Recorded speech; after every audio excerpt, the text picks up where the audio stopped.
Billy got it bumping. Leg drop, boot to the face, we won't fold. Put a dude in this place, he out cold. With a tombstone, grapple the waist, get laid flat. Can't escape, nowhere to go, the cage match. It's on now, when I spot him, it's no problem. Everybody stone cold till they hit with the rock bottom. Sharpshooter, I won't miss him like Bret Hart. Like Al Snow, they gon' need him a head start. I just might catch a better body than Mickey James. Get acquainted with the name, we bringin' the pain. Like Kane in the ring, all I see is red. Paul era, Undertaker, I can see the dead. John Cena putting hands in your face. 10 DBS, keep a milli on the waist. B2TF, better stay in your place or get smacked down, play it safe. What you talking about?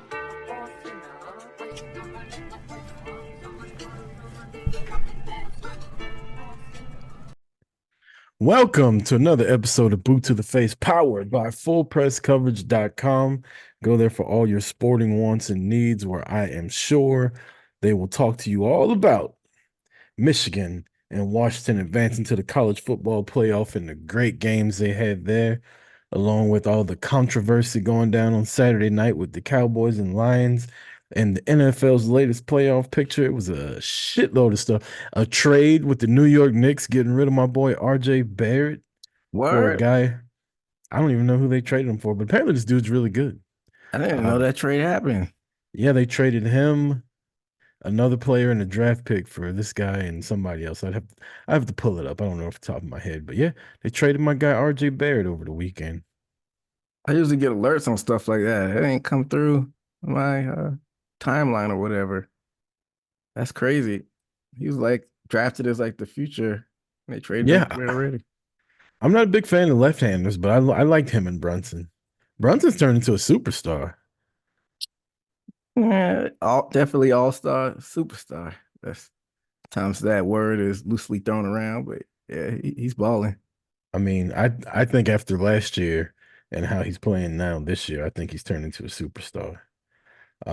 But did you catch any college football last night? You know, I had that in Raw on, yeah. I saw the ending of the overtime game with Bama and Michigan. And I was catching bits and pieces of Washington and Texas. Hey, looks like the committee got it right. Both of the games competitive. I wouldn't say that. I mean, how did they get it wrong based on the results? I mean, just because you had two good games doesn't mean those were the four best teams. I still think Georgia's better than all of them, but they fucked up at the end and lost. I still think FSU should have been in there. Who knows what would have happened if, Georgia beat them 63-3, but they had nobody playing either. Like, everybody decided to not go to the game because it wasn't worth it to them, which I completely get. Georgia would have won 63-20 instead if their players would have showed up. Okay, so what is that? But if FSU's better than Alabama or possibly Texas, we don't know that though. All we know is they were undefeated, and those two teams weren't. And FSU should have been in there over Alabama at the very least. You just said four best teams. Georgia, you could put them. It's like debatable, but FSU is out of the four best team. But Georgia's not. But they didn't make it all because of, Alabama would have still made it had they lost that game and been in Georgia's position. I don't think. No, you don't know that. I mean, they've done it twice before already. Like they found the way to put Alabama in there multiple times when they shouldn't be there. I think Georgia would have been in if they would have beat an undefeated Alabama and lost like one game, like a slip-up game in the season. If Georgia would have lost earlier in the season to Texas like Alabama did, I think they would get in there. And then Georgia, maybe not any other team, but definitely Georgia. But Alabama would have made it too if Alabama and Georgia would have switched spots. And it was Alabama that was undefeated going into that, they would have put Alabama in there. They always do. They would have found a way to reward Alabama. And I know the previous 2 years don't have anything to do with it, but when a team hadn't lost a game in 3 years and they lose one time, the very last game, and they're the two-time defending national champions, like, you can't tell me they're not one of the best four teams, because they are. Yeah, I mean, there wasn't 5 spots, but I think Georgia was the only team to make a case. You could say undefeated. FSU, it's the eye test. They struggle with a mid ACC other team that got to the championship. They were down at quarterback. True, I but think they got it right. they were Besides, still like maybe undefeated in a Georgia. Power Five conference though, and won their conference. Like you can't put emphasis on this Power Five shit, and then when a team wins because the SEC's not one of the top four of it, you say, that shit didn't count. Y'all don't have y'all's quarterback. Like I don't know. We've talked about it before, but I still think it's kind of fucked up what they did to uh FSU. Well, they don't have to worry about it again because it's going to 12. We're even more watered down. So I think that's too many. I think 8 would have been good. 8 would have been enough, but they want money because like it would have been perfect because you still got the New Year's 6 games in the play, but now you got these stupid wild card games where you get a game on campus. It's stupid, but whatever. I haven't even looked at how it's gonna work. But It's set up just like the NFL was before they went to 14 teams. They have a wild card round, and the wild card round is going to be at the higher ranked team's home campus. And then you got the quarterfinals, which are going to be 4 to New Year's 6 games, and then you got the semifinals, which is going to rotate the other 2. So watered down, but if it's going to make them a buck, they're going to do it. But yeah, man, sports is in full effect right now. You got NCAA and NFL, people crying about our Cowboys. I guess we'll probably talk about that when we make our picks. yeah. Let's see. The Knicks made a blockbuster trade with Toronto on Saturday, sending a package of Emmanuel Quickly, RJ Barrett, and a future draft pick for Og Anunbi, Michaela Flynn, and Precious Achu. I don't know half these motherfuckers. Yeah, apparently this guy Og Anubi is really good, is everything I've read. I've never heard of him. I'm way out of the loop on NBA players. Like, if you don't play for the Knicks or the Lakers, I don't know who the fuck you are anymore. I keep up with NBA, and I hadn't heard of that guy that he just mentioned. I mean, this decade, I haven't been keeping up with the draft as closely, but I hadn't heard of that dude. Yeah. A lot of stuff going on in the world of sports. Cowboys are now in first place in the NFC East, EJ, and we can fucking get the number 2 seed and have a home playoff game or 2 if they win, but they got to beat the Washington Commanders. What is your confidence level heading into the playoffs after this weekend? Same. I mean, even though we haven't seen it in our adult lives, I mean, this is the best chance to get to NFC championship game, but 49ers, that's tough to beat it, but you still want to put yourself in a position to actually try. So, yeah. I hate everybody, it's the 49ers and the Ravens. Like, all right, so that might be it. And then people say, see, I told you. But like, since when can you not beat a team? Like, no team, the only team that's ever went undefeated was the Dolphins. And they only played 12 games back then, right? And they won the Super Bowl. Like, everybody's not unbeatable. Like, you get in the playoffs, it's one and done. If the Cowboys got to play the 49ers, damn it, so be it. I don't care. But I want the Cowboys to play at home as many times as they can. There's a bunch of debate out there on Twitter about whether or not the Cowboys should have tried to get the 5th seed so they could get an easier first game. And my thing is, we know that they play at home, score 40 points a game, and on the road they score 22. Like, why the fuck would you want to go on the road? Well, playing the Rams will be harder than playing the Buccaneers. Okay, it's the playoffs. Yeah, then how'd that Rams game go? I believe we smacked them around. Yeah. Stafford left hurt halfway through and everybody, see, I love the revisionist history too. Like, to bring it back to wrestling, it's like last night I'm watching and they say, well, if it wasn't for Nia Jax breaking Becky Lynch's nose, that's when the man really took off. Well, not really. Like, she was already popular as shit way before that. That just made it bigger. And they do that in football too. Everybody's like, well, the Cowboys did beat up on the Rams, but it's because Stafford got hurt. No, Stafford got hurt well after the ass whooping had taken place. Yeah. And are the Rams fully secure in that fifth spot? I feel like they still got work to do. There's a lot of moving and shaking that could happen. The Rams are actually sixth right now, and the Six, yeah. Packers are number 7. What Yeah, up, so Marty? if Cowboys hold on that number 2, it'd be the Packers. That's if the Packers hold on to number 7.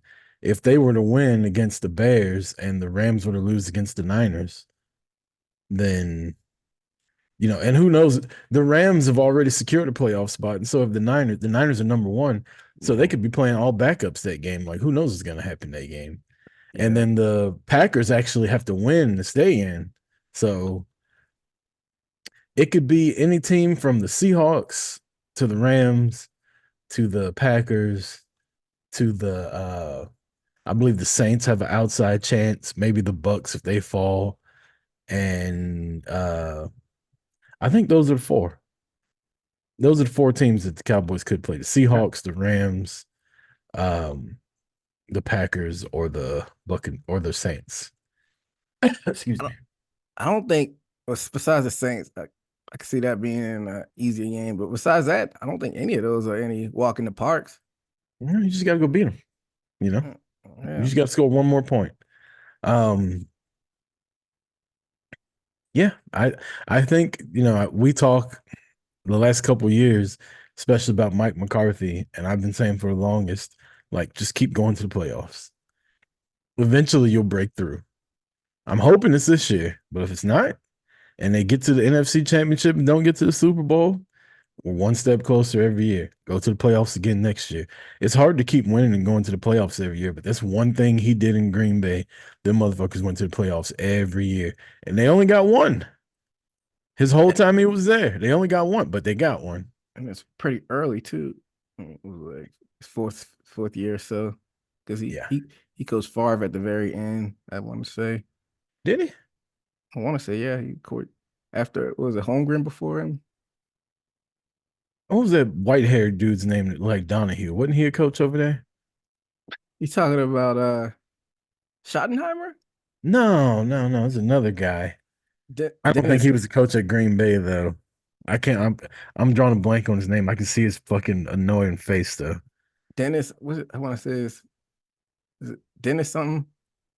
I, whatever.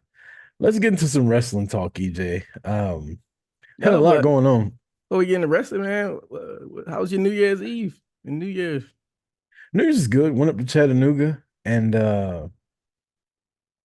it's a really good place up there to have a low key, but like almost like a college party vibe, but it's like on a lower scale. Everything's really close. Everything's walking distance for the most part. Like, I think we Ubered one time to go somewhere. Other than that, we just walked everywhere. The weather was great. Uh, ate a lot of good food, drank a lot of whiskey, probably too much. So New Year's is good, man. What about you? I just sat my black ass on my couch and I didn't do anything. You didn't go out at all? Nah. Did you go out to like a venue at Tennessee? So the plan was we were gonna go bar hopping, but the bar that was the least crowded was like a cigarette smoking bar. So it was like, I don't really want to do this. Um, but it's a nice Irish pub that's where I got that poutine that I put in the Discord from the Irish bar. So then we went to another bar and it was $20 to get in. It was called Whiskey Cowgirl. And it would have been a lot of fun if there was like 100 less people there. Ooh, But it that was crowded. so fucking crowded. Yeah. But it would have been fun. We had to Uber there. Ended up just wasting $20 at the door. We stayed in there for one drink and left. Ended up going back to the Irish bar that we went to. A lot of the bars that we wanted to go to had closed down since we had looked them up. Okay. So yeah. So it was like some places had covered charges, some places it was just like, let's just go back to the Irish bar. We know we like it there, $6 for a Jack and Coke. Like, I ain't mad at it. Only bad thing was that it had cigarette smoke there, but it was still fun. They gave away free champagne drinks at midnight, and by about 12:30, we were back in the hotel room. Like, there's no fucking staying out partying all night. Dang, that's what's up. So, would you recommend anyone that wants to go to Chattanooga for New Year's Eve in the future? Oh yeah, I'd probably go back. It's a good time. What made you decide to go in the first place? I can't remember. It's just somewhere to get out of town without like going out of town. It's like an hour and 20 minutes from me. Oh, I didn't realize it was that Yeah. close. Yeah, it's a little less than halfway from my house to Nashville. So Okay. yeah, it's like a small drive. Like I said, they got a nice little bar town there. It almost I've never been to Pittsburgh, but it almost looks like Pittsburgh. It's like a steel town. But their downtown area is really nice. Like a lot of bars, a lot of little fancy restaurants. We went to this joint called the Whiskey Thief, where they made the best old fashioned I've probably ever had. And then I saw the bill and I was like, it wasn't that fucking good. That's crazy because usually with like spots like that, they'll give like some pretty good discounts on drinks. I'm like, So in most of them, the drinks were like I said, the Irish bar we went to, it was $6 for a Jack and Coke. hmm, Um, we went to a place for brunch, which was really good again until I got the bill. And it was like they charged a by the drink fee, is what they said. By the drink tax. So you get state tax, you get the county tax, and then for every drink you order, you get taxed on that too. Almost like $1. Yeah. But now that I'm thinking about it, I'm gonna have to ask Lucy Marie about it because the guy told us that at the brunch place. I don't remember that being on any other fucking tab that we got. no, like similar to convenient fee when you buy tickets. Right. But for the most part, the drinks and the prices of stuff weren't that bad, man. Like I said, the food was really good. There's a place called Agave and Rye. They've got them in a couple places in the country, and these are the best tacos I've ever had. Just so good. They're like Okay. gourmet, quote unquote, epic tacos. And Wait, it's a hard taco with a soft taco on the outside, and you can get what's called a love cushion in between. You can get queso, you can get beans, mm. whatever you want. So of course I get the queso, and it was just phenomenal. Sound like a gordita crunch. You said the soft taco with the hard taco inside. Hmm. It's probably where Gordita got the fucking got the idea from. That's just Agave and rye. I'm trying to think of the other locations they have in the country. I, Um, I thought this was exclusive to that city. no, there was a couple of them. Let's see. I'll go to the website. Is it like a Location. southeast thing or is it I wanted nationwide? to. I thought it was a northeast Mm, location that they had the last time, mm. and now my phone's being Yeah, fucking. all the listeners, go ahead and look it up on your own. Yeah, agave and rye. Really good drinks, really good atmosphere. Like it's a nice little ambiance in there. It's got a lot of art and shit like that. It looks like almost like a mix of an old Western and like modern art type stuff. Kind of douchey, but nice bar, nice drinks. I ordered a old fashioned from them, and the whiskey that they had, I didn't like it. And I was like, the drink was sitting there for a minute, and I kind of pushed it forward. He goes, "You didn't like that?" I was like, "No." He's like, "What else you want?"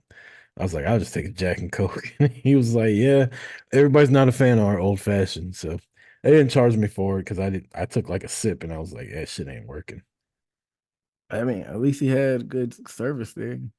Yeah, What there we kind go. of what kind Locations. of bourbon were they using in the old fashioned? I think they were drink four roses or some shit like that. Yeah, I'm not a huge fan of that. Yeah, neither. Okay, so here we go. They got Centerville, Ohio, Chattanooga, Tennessee, Cleveland, Ohio, Covington, Kentucky, Columbus, Ohio, Huntsville, Alabama, Indianapolis, Lexington, Kentucky. They got two of them there. Liberty Township, Ohio, Louisville, Kentucky, Albany, New York. Yeah, they got a bunch of them. Yeah, so it's A not bunch in even. Ohio, Cincinnati, Mhm. Columbus again. I say so. It's not even a Midwestern thing because they got Kentucky, which is like up northern south, if that makes sense, and then Yeah. New York, that's East Coast. That's crazy. I have to check it out if I'm in one of those cities. So EJ didn't do anything for New Year's. I was about to say Thanksgiving. Yeah, all the holidays jumble up into each other. It's over now. I'm looking on my calendar today. It wasn't a fucking day off in sight. Hey man, you can't forget MLK. I don't remember if my job does MLK or Oh, not. hell no, that's a travesty. I want to think we do. I want to think this is the first job I've had that acknowledges MLK Day, but Better. we'll see. Um, but yeah, the next day off I'm taking is not until the day after AEW Revolution, Stinger's last boy. And I love my boy, but that match can't come quick enough. He is done. Oh man, you talking about from World's End Performance? Yeah, man. I mean, my guy is 64, but gee, like forgetting moves, forgetting where he's supposed to be. I'm Yeah, gonna be, just I'm gonna be mm. honest. I wasn't paying fully close attention to that match. Yeah, he had a couple spots, and him and Jericho were supposed to be doing stuff together, and Jericho's like standing behind him trying to talk to him, and Sting's just he's got Ricky Starks in the corner just going to work on his ass. He ain't listening to Jericho. Jericho's like, yo, we had a spot set up. He's like, oh, okay. Let's And get into this before I forget. What is this controversy with Jericho? Because I'm a bad podcaster. I never went back and do research, but I was listening to shows and they like alluded to it. They're like, we don't want to talk about it, but if you look on the internet, yeah, there's rumors of it, of Chris Jericho.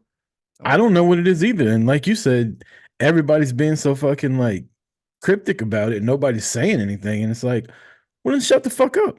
yeah, Like if you're not gonna tell me what happened and let me like find out what I'm looking for, then shut the fuck up. I thought you may have had a little bit more insight. No, I'm not a Jericho guy. I don't give a shit what he's got going on in his life. One thing that I kept hearing is that Tony Khan responded that the women are safe, women's safety or something like that. So Oh, you mean while he was wearing that dumbass wig and sunglasses? I didn't even go back and look at that nonsense. I just heard about it. What is he doing? But I digress. Yeah, I mean, What the fuck is wrong with this dude? I told you he's on the spectrum. Allegedly, I don't want him to hear this and try to sue me. Think he's somewhere on the spectrum, which doesn't Isn't mean, everybody on the spectrum though? yeah. I mean, if you got ADD, I think technically you may be on the spectrum, but I'm talking about like one of He's those on the word. money spectrum where he's just like, I do whatever the fuck I want. If I want to wear a wig at a press conference, who's gonna make me not do it? I'm rich as fuck. Yes, sometimes he just doesn't have, he's not aware of his surroundings, so to Yeah. speak. Read the fucking room, Tony. Yeah, maybe I'll go back and watch him being a clown on there, but I didn't watch that either. I just saw the pictures and saw him answer one question about something, and I'm like, what? I almost wanted to look for it, and I was like, you know what? I don't even give a fuck why he's got that on. Like, it's probably better that I don't know why he's wearing that. apparently Tony Storm put it on them. That's all I know from what people were saying. Tony Storm. I did see her part of the press conference, and she was like, she's talking, and they were asking about who her next opponent is, and she's like, well, I might get in trouble for this, but there is a free agent out there that would be worth all the money. And she looked at Tony Khan, and she stood up and looks at the camera, and she says, who did she call out? God damn, everybody thought she was gonna call out Mercedes, and she called out like Alundra Blaze or some shit like that. I can't remember who it was. No, she called out She probably should have called out Mildred Burke. That would have been funny. no, it was one of the older women wrestlers from like the WrestleMania era at the beginning. Was it Wendy Richter? Wendy Richter, yeah, she Wendy, stood up and goes, Wendy Richter, I'm gonna fuck you up. that's hilarious. I'm sure it would have been funny if I could remember the name, but I wonder what kind of, I don't even want to say this. It's not appropriate. I was gonna allude into her and Juice behind the scenes, but y'all put two and two together. Both of yeah, those, both of those are some wild characters. Juice they probably had the kind of fun I had in Tennessee this weekend. That might be for a different show, but Definitely. um, going back to that, before I forget that, let's get into that a little bit. I didn't even have this on the list. Uh, I heard from them. I don't know what I was listening to, so my apologies. But they were saying that negotiations between Sasha and WWE have gone under, but then we just say that for Punk. You think it's a red herring? I don't I try not to listen to any of these people. Now they're saying, and what pisses me off, and I always give them credit, SRS and Fightful, because their shit is behind the paywall, but it still gets leaked. And now today I see a spoiler of like somebody that might show up in the Royal Rumble for the women. And it's like, why the fuck? Why do we have to do this during this time of year? Like, I get it, you're behind the pay, and I'm not just talking about Fightful. I'm talking about everybody. Just, just shut the fuck up. I don't get on dirt sheets, but I think it was Busted Open that reported it. So they're kind of like, I guess, getting their news from the dirt sheets, I guess, like not listening Yeah, for that. right. I'm listening for just analyst stuff, just because it's something to listen to. It's like sports talk radio for pro wrestling. I don't need to hear rumors and innuendo and shit. Like I hate that. I hate that you can't get on social media. I might have to stay off social media for the time being until the Royal Rumble's over. Yeah, I know, right? But as far as that specific piece of news, if you had to guess, what do you think? You think it's just a red herring, or you think she goes to AEW or back in New Japan? I think she goes to AEW. You think so? Yeah, Her ankle is pretty much healed, right? it should be. That shit, that was fucking 4 or 5 months ago. That was like the summer, because they were saying like she may be able to stretch it out and make it to All in, all. which is Yeah, into August. yeah. And I think the injury happened like midsummer, July or so. Yeah, she So should be fine. that's what got me thinking. Like maybe those reports are just a red herring. Like, why wouldn't she come back if she's already healthy? I still think she might pop up at the Rumble, man. If she comes back, is she Mercedes or is she Sasha? Actually, Sasha, if it's WWE, she Man, has too much of a history. That'd be I ain't dope if gonna they did. lie. I missed that fucking theme music. Which one, the Snoop Dogg or her? Yeah, Okay, yeah, dun dun dun dun dun. That is dope. But yeah, she has too much history, Sasha. I was gonna say, I mean, under this Triple H era, who knows? She may pop up as Mercedes. They let Cody basically keep his whole gimmick or whatever. So I think she would try to negotiate it to where if she came back as Sasha, that they would give it to her, the name, instead of them owning it, because she would own the name Mercedes. It'd be it's crazy too, because you never know. Like maybe they had a deal and it was something like that, something trivial like that, that made the deal fall through. yeah, who knows? But yeah, like you said, I don't like them even throwing it out there. Let something be a complete surprise, man. For once. Speaking of surprises, last night your boy came back. Former WWE champion Jinder Mahal came back to Monday Night Raw. People had the boo boo face on in the crowd. That was so good. It's like, come on, y'all really think this is who it is? They've been promoting this shit. You think they're bringing back Jinder Mahal? I didn't think it was The Rock, though. As a matter of fact, when they started talking about, when Jinder started talking shit about America, I was like, is Kurt Angle fucking coming back? Yeah, Like I was but thinking that way. yeah, he was really leaning into it, and they haven't been really doing that lately. That's like a events thing, but he was leaning into it. Like, I didn't get it either. That's why I thought. I was like, well, shit, that ain't The Rock. And I was like, well, Lex Luger never won the world title, plus he can't fucking walk. Um, it's like Angle. Who else is American? Hacksaw Jim. He died, didn't he? Nah, he's still kicking. He's had cancer, like, He almost died. yeah, he's had cancer a lot. Like, I want to say he's been reported with cancer like 3, 4 times. I know it wasn't Bob Backlund. He's still alive. He's still alive. Come out there, put him in the one arm chicken wing or the What if it double was, arm chicken wing. Is that what it was called? what if it was Terry? No, it'd have to be Mr. America. Then True, but maybe we wouldn't recognize him and we wouldn't boo him. I still boo him. But it was The Rock that came out. Now, before we get into it, were you watching live this time? Yeah, it's watching live last Okay. night. Kind of redemption from the SmackDown when you weren't watching. Yeah, I knew day one was gonna be a big thing, and then once they reported that was gonna happen, I wanted to see the Becky and the Nia match. I did stop watching after The Rock left, though. Like I started doing others. I didn't stop watching altogether, but I started doing other shit, like fucking around before I went to sleep, flipping back and forth with college football and all that. But watched the whole show live up until then. Did you pop when you heard Oh yeah, it's my boy. I will say this though. and this hurts to say this, The Rock is kind of lame. Well, maybe his stick doesn't translate to 2024 because he can't really dip in his bag like he used to back in the day. I'm gonna say this: 10 years ago, he feuded with CM Punk, and CM Punk said, "Yeah, you're gonna come out here and do the same old Rock stuff, and it doesn't matter this and finally that. Like that shit's gone. Like we don't. That shit ain't cool no more." CM Punk said that 10 years ago. Now it was CM Punk saying it, so nobody fucking listened.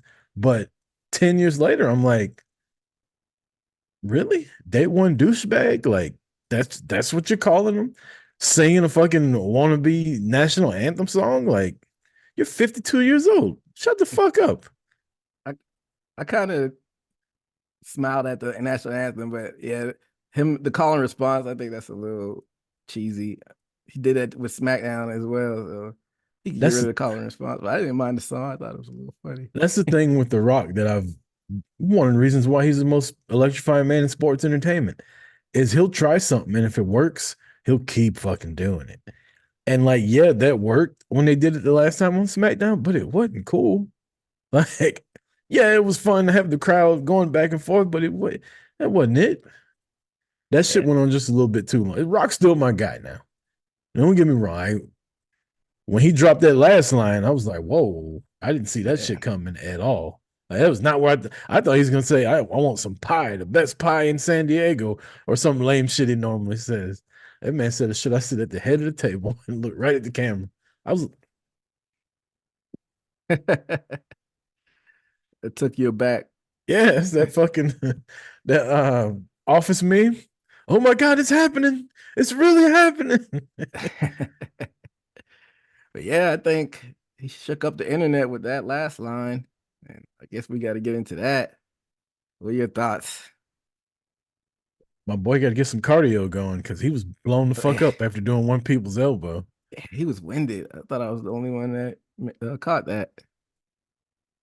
But Rock sells a lot, so he'll be able to lay down a lot in the match while Roman's beating his ass. My question about it's clearly gonna happen now, or he wouldn't have said it. There's a difference between saying it on a podcast that's not affiliated with WWE and being in a WWE ring and fucking saying it. You know what I mean? Mm-hmm.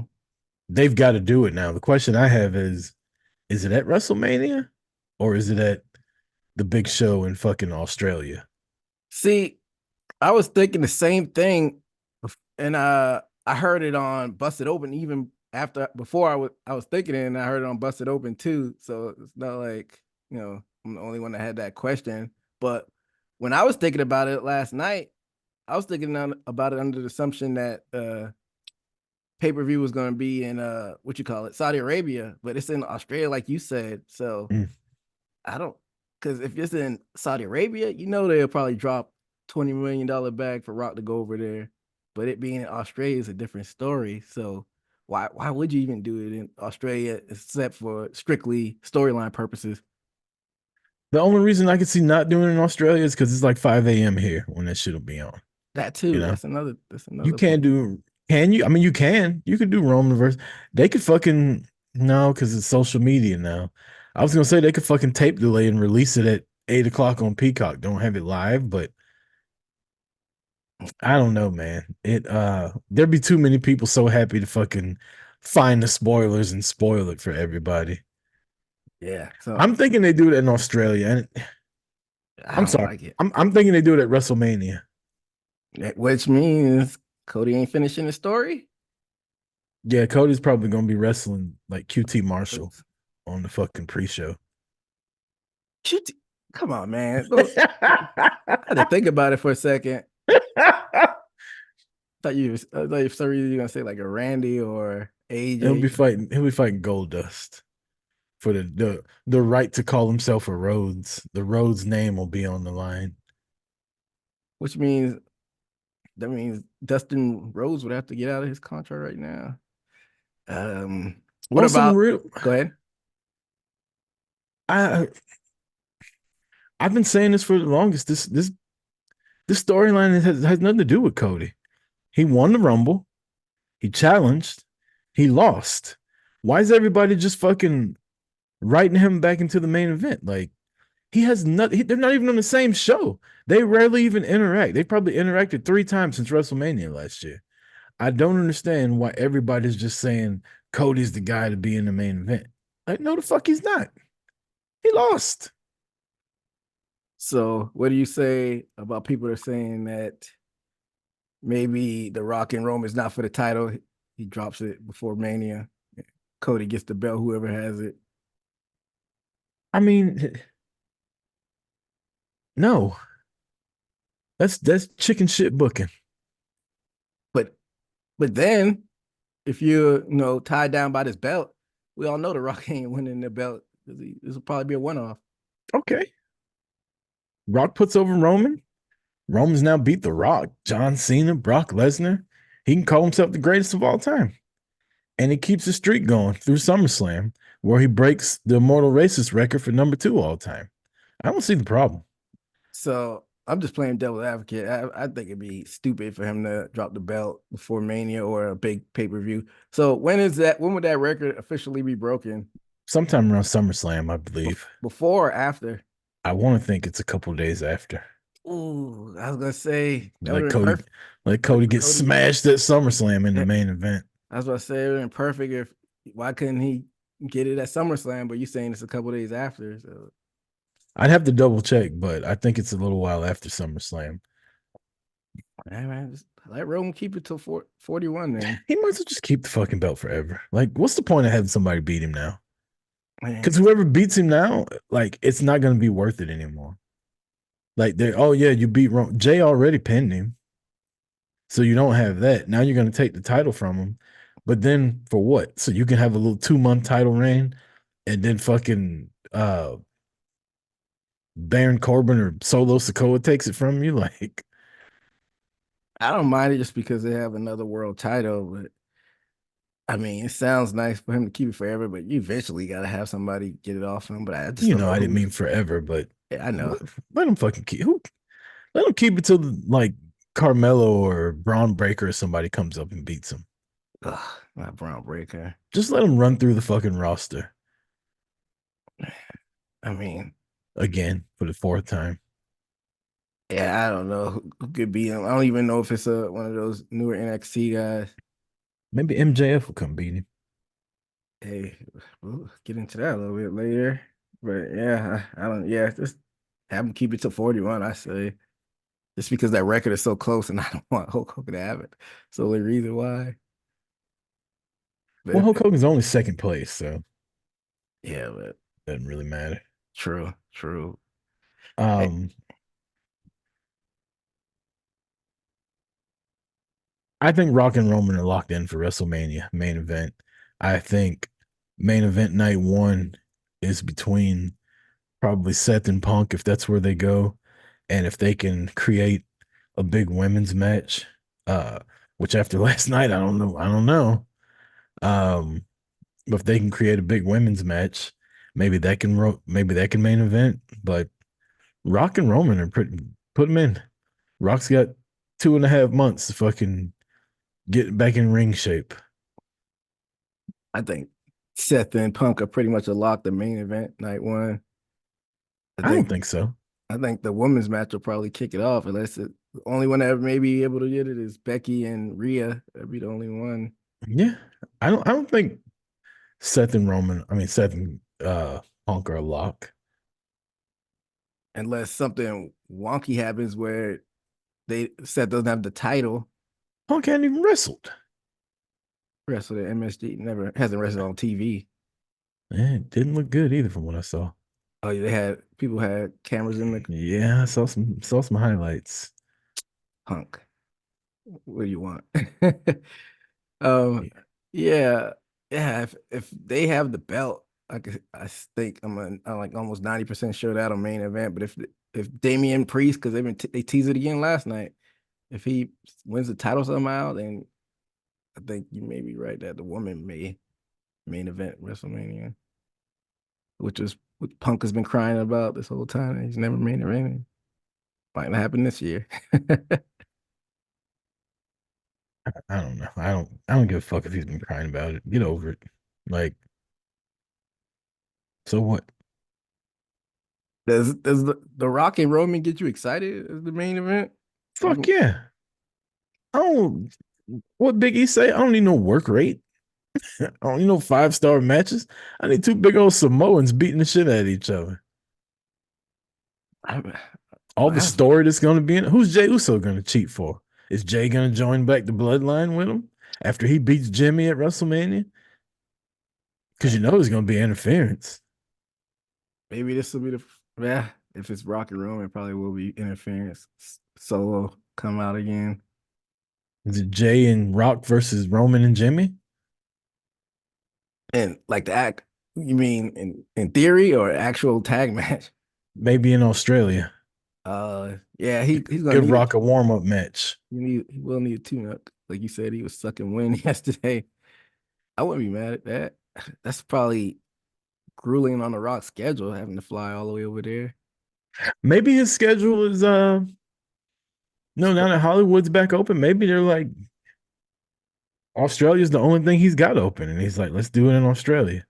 We do it in Australia, or we're not gonna be able to do it for the next 2 years, and I'm getting older. Mm.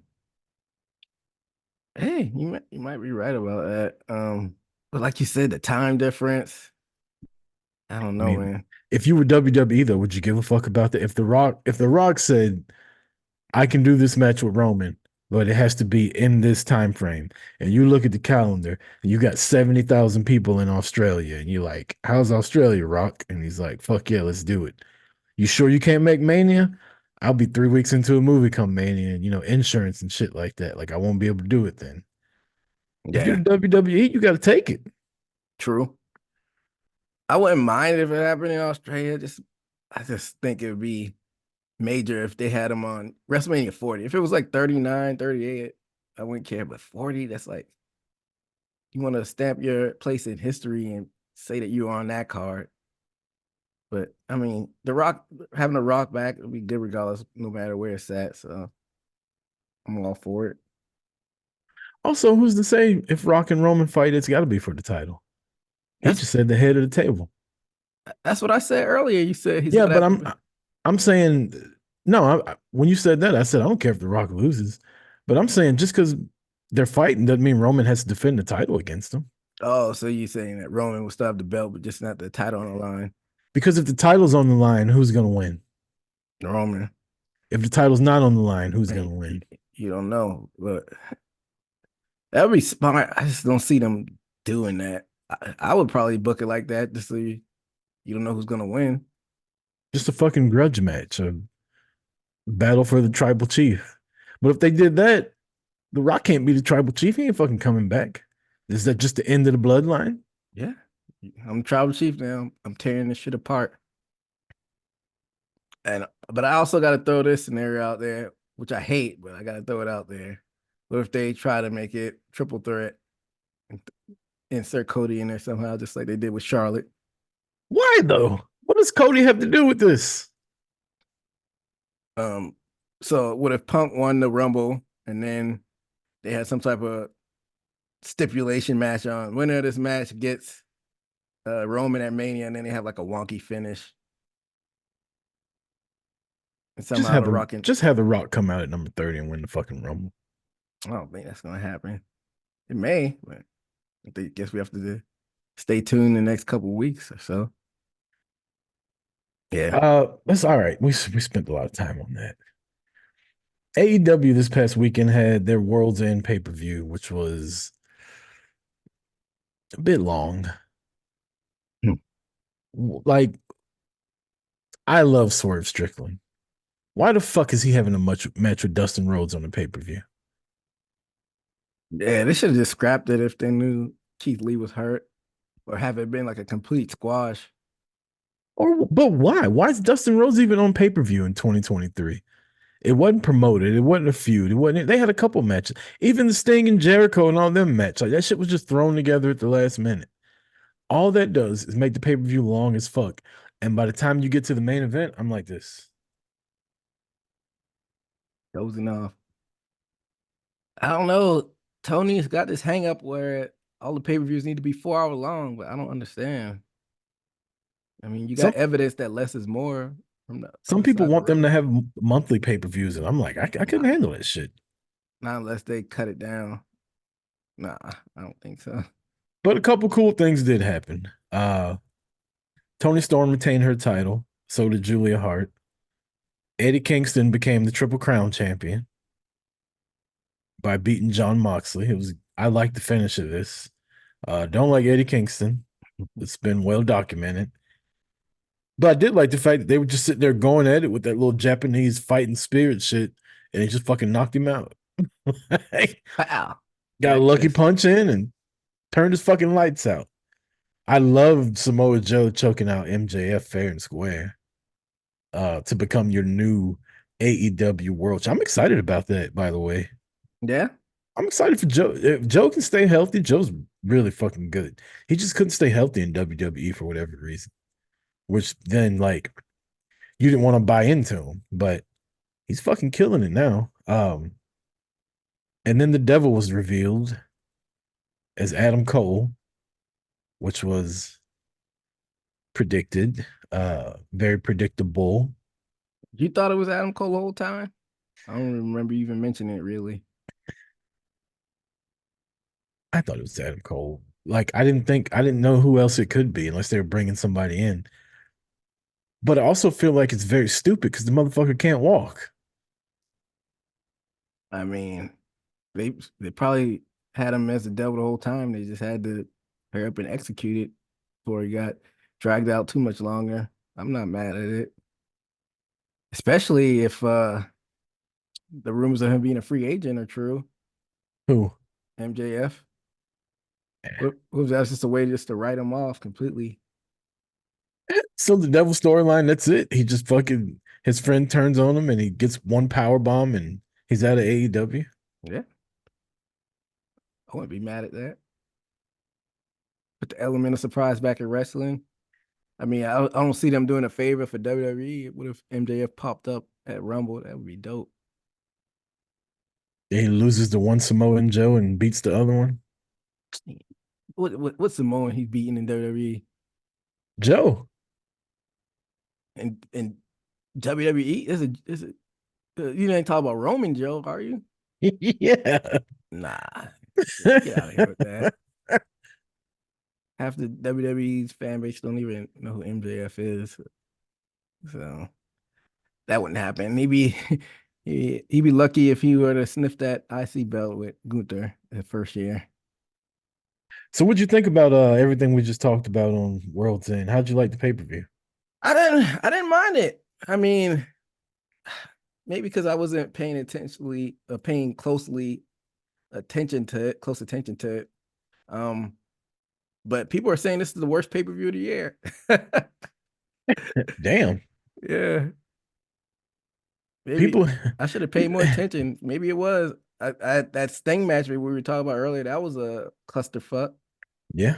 It wasn't a great pay-per-view, but they've been regressing with their pay-per-views. And like I said, you got too many fucking matches, man. You don't need to have everybody on the show.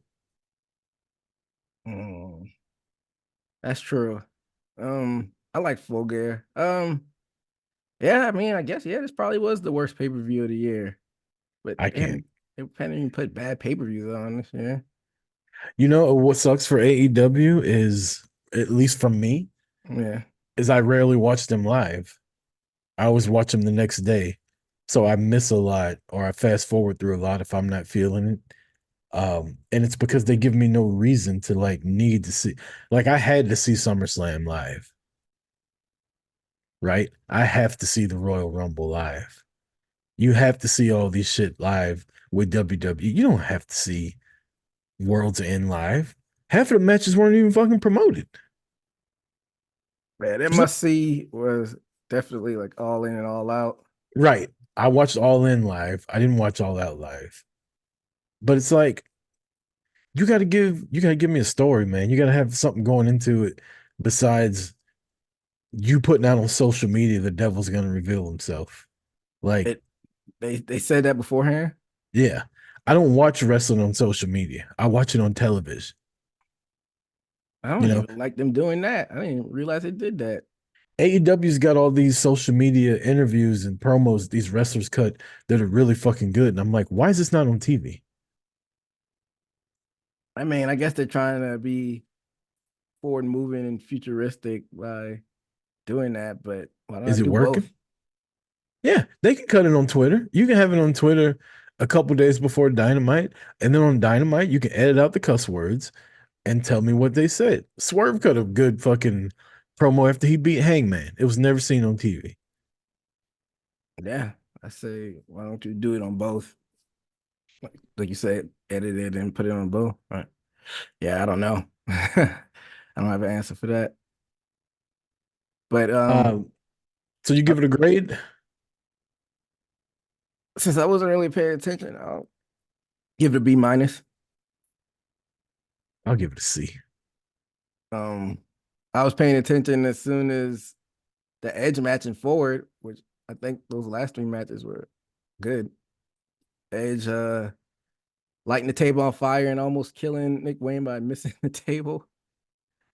Nick Wayne was probably happy he didn't hit the table. I know, right? But besides that, that was like a perfect mix of storytelling and violence, and probably it's because both of them are veterans of WWE and they know how to structure matches. And then like you were talking about Eddie Kingston, it's the Triple Crown. And I think they finally explained it. I think he's gonna be defending that Continental belt, which I don't like. Like, why don't you have to defend it once a year in the tournament? Why you need another belt to defend that? We still don't know the hierarchy of these belts. It's just, it's a new title for AEW, and he still is a New Japan champion of strong style, and he's still ROH world champion. So he's got three different. That's what makes him Triple Crown champion. He's got three different titles now. Instead, we were thinking it was going to be one title. It's three different titles. I know that. I don't know the hierarchy of all of your mid card titles though, Oh, because well, what ROH is its own title. It's the world title. I'm talking The, about, international, your TNT, and this one. Because like I didn't mind the international title because they basically had it like it was the IC title, and then the TNT is your TV title. But you throw this Continental, like what does that mean? I think it's about time that they start putting separate titles on different shows. I should have been start doing that. So now they're going to have to, like Tony said, get women's tag titles too. I don't mind that, even though they have way too many belts. I just think this Continental belt was pointless. Just have the tournament, get a title shot or something. You don't have to bring a new title in. So they now have the AEW World title, Mm-hmm. the Continental title, Mm-hmm. the uh all International. is it the international title that Orange Cassidy has? Yeah, that's the international. International title, the TNT title, the tag titles, Trios. the trios titles. And then the What two was the women's one titles. that Pac had? Didn't Pac have one? Is that the one Yeah, Orange Cassidy has? yeah, it was the all Atlantic, but then it leveled Okay. up. It leveled up All into right. international.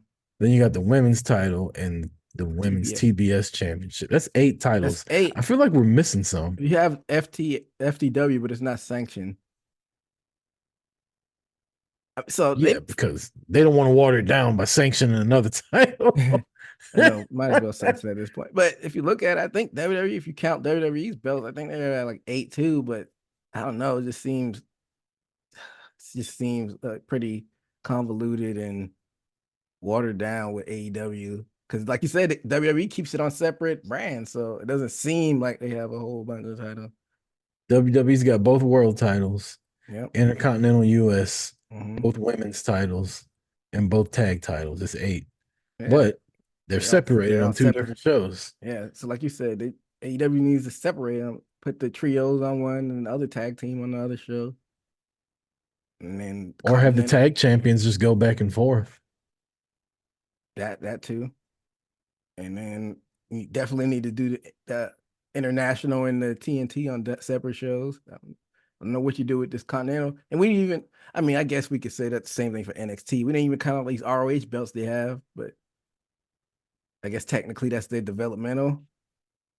Yeah, that's why Eddie Kingston's the world champ. Got a lot of work to do, that guy.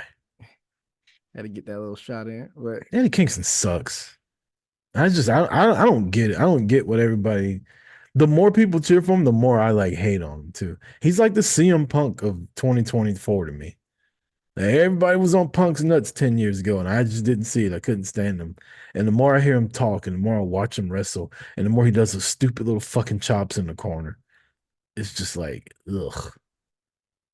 see, he leaves a lot to be desired in the ring. But I liked him on the mic when he first got in, but I feel like he's kind of watered himself down. Like when he was like a straight up heel and it just was like burning the other wrestler. I dug that, but it seems like he's just playing like the underdog role and repeating what he says every week, which I'm like, Yeah, no, it's not my cup of tea. I guess he's a tweener, I guess now, but when he was a straight up heel and like spitting facts and spitting truth bombs, like I was like, okay. everybody loves the guy though. Yeah. Yeah. People like to see themselves in wrestlers, and I guess he's the common man. Now, he's definitely common. But yeah, but that match, like you said, it was a good back and forth with that match, and like he just ended it with that back fist. And then the main event, like you said, Joe got the belt, and I don't know. I think he might be a transitional champion. You said you want to see him with a run. Yeah, let Joe destroy some fucking baby faces. Fucking line them motherfuckers up. Hangman, uh, Orange Cassidy, Moxley, Danielson. Line all them motherfuckers up. Dust off Cody Rhodes if we need to. Let Joe just run through him for like 3 or 4 months. What if he like defends it like one of these TV specials, and Swerve gets the next shot at Revolution? I feel like Swerve might be the one to beat him, but as a babyface. Got a couple months before March. You can't hold back this Swerve tide for that much longer. Yeah, that's what I'm saying. I feel like he'll win it, but as a babyface. He's getting cheered too much. Yeah, I mean, how would you present Swerve as a babyface though, and keep his like coolness? Same way they're presenting him now. Just let him start coming out of the other side of the locker room. Uh, but I mean, he did some dastardly stuff. He went broke in a man's home. It happens, man. He thought it was a fire. You know, he's trying to save the kid. That's very gentlemanly, I think. Yeah, I guess you don't really have to do a whole lot if you want to What's save. he done that's been so bad? Because he's violent in violent matches? You're supposed to be. Invaded somebody's home. What do you mean? I told you he thought it was a fire. Okay. The kid was there by himself. Also, what kind of parenting is that? It's a baby. Where your folks at? They don't have a baby monitor? So you want to play this game? You want to tell me the mom couldn't hear Swerve and they're talking to her kid? I mean, She's probably drunk. Probably on that mom juice. You know, it's after a little book reading time with the other housewives in the neighborhood. Probably couldn't even hear a baby crying. Swerve was just there to put him back to sleep. And what about his non match antics where breaking cinder blocks over people's knees and stuff when it wasn't even a match? Who did he do that to? I want to say he did it to Keith Lee. Well, there you go. He was doing us a favor. Now, if he can fucking do the same shit to Eddie Kingston, we'll be good. Keep him away from that Continental belt. Did Keith Lee get put out for a little while? I don't know why he didn't make it to that match. I never really followed up on it. No, I mean when he dropped the cinder block on him, wasn't he out for a while? Yeah, they wrote him off for a while. There you go. Keith Lee not on TV. Swerve's a babyface. Anyway, some people may see it as that, but people may think it's pretty despicable. It's about nuance, man. It's 2024 now. We got different kind of baby faces. He's giving the people what they want. Yeah, just like Johnny Lawrence was the real baby face in Karate Kid. There you go. Johnny Lawrence, Swerve Strickland, same guy. I've always said that. So what do you think about this new click with Adam? I totally no soul that on purpose, but It's all good. I sold the shit out of it myself. I'm like a wrestler singing their own theme song when it comes out. Uh, yeah. What do you think about this new Adam Cole click? I mean, it's just the fucking they weren't the Bullet Club in ROH. What were they? The Kingdom, right? yeah, the Kingdom. It was just the Kingdom. I mean, they still call themselves the King. Well, what's his name? Canellis. Not. I'm thinking of his WWE name when they made him change his last name. Mike Bennett. Mike Bennett. Mike Mike Bennett. Bennett can go, by the way. I wish they'd let him fucking work. People don't seem to give a shit about him now. I think Mike Bennett and like honestly, they should get Taven out of there. And I think Bennett and Roddy should be tag champs. Didn't they used to do like the Freebirds rule when they were Undisputed Era? I don't know. I didn't watch You didn't watch the Black and oh, Gold you era said NXT? Undisputed Era. Yeah. No, they didn't. I think they only did that because what's his name got hurt. I don't think they actually did it all the time. I think because O'Reilly kept getting hurt. Stay hurt. Yeah. Yeah. I was like falling asleep during the match. I had to watch it again the next day. But when I woke up when they were unrevealed, they revealed themselves. I thought Mike Bennett. I thought that was Claudio at first. I did too. I thought the same shit. I had to rewind it. I was like, what the fuck's going on? He left BCC? Yeah, and I thought it to the next morning. I just went to sleep. I'm like, I'll rewatch this in the morning. I went to sleep thinking Claudio went from the BCC. I'm like, this don't make a damn lick of sense. He just went to sleep. Yeah. No, I had to rewind it to catch and see who it was. I tell you what, I saw a different angle of Roddy Strong. I thought it was a running knee that he hit on MJF. He was just standing there, and when MJF started walking, he just fucking jumped. It was like a video game. Like, damn, Roddy's athletic as a motherfucker. I think I actually posted it on my Twitter account. Roddy could go, and now that he's got a little personality behind it, I don't know how if they're trying to make this a serious group, he might have to drop the goofiness, but I don't know that they cut a promo on social media where they were still being fucking goofy. So including Adam Cole. Yes, even him. He had a goofy little look on his face the whole time it was happening.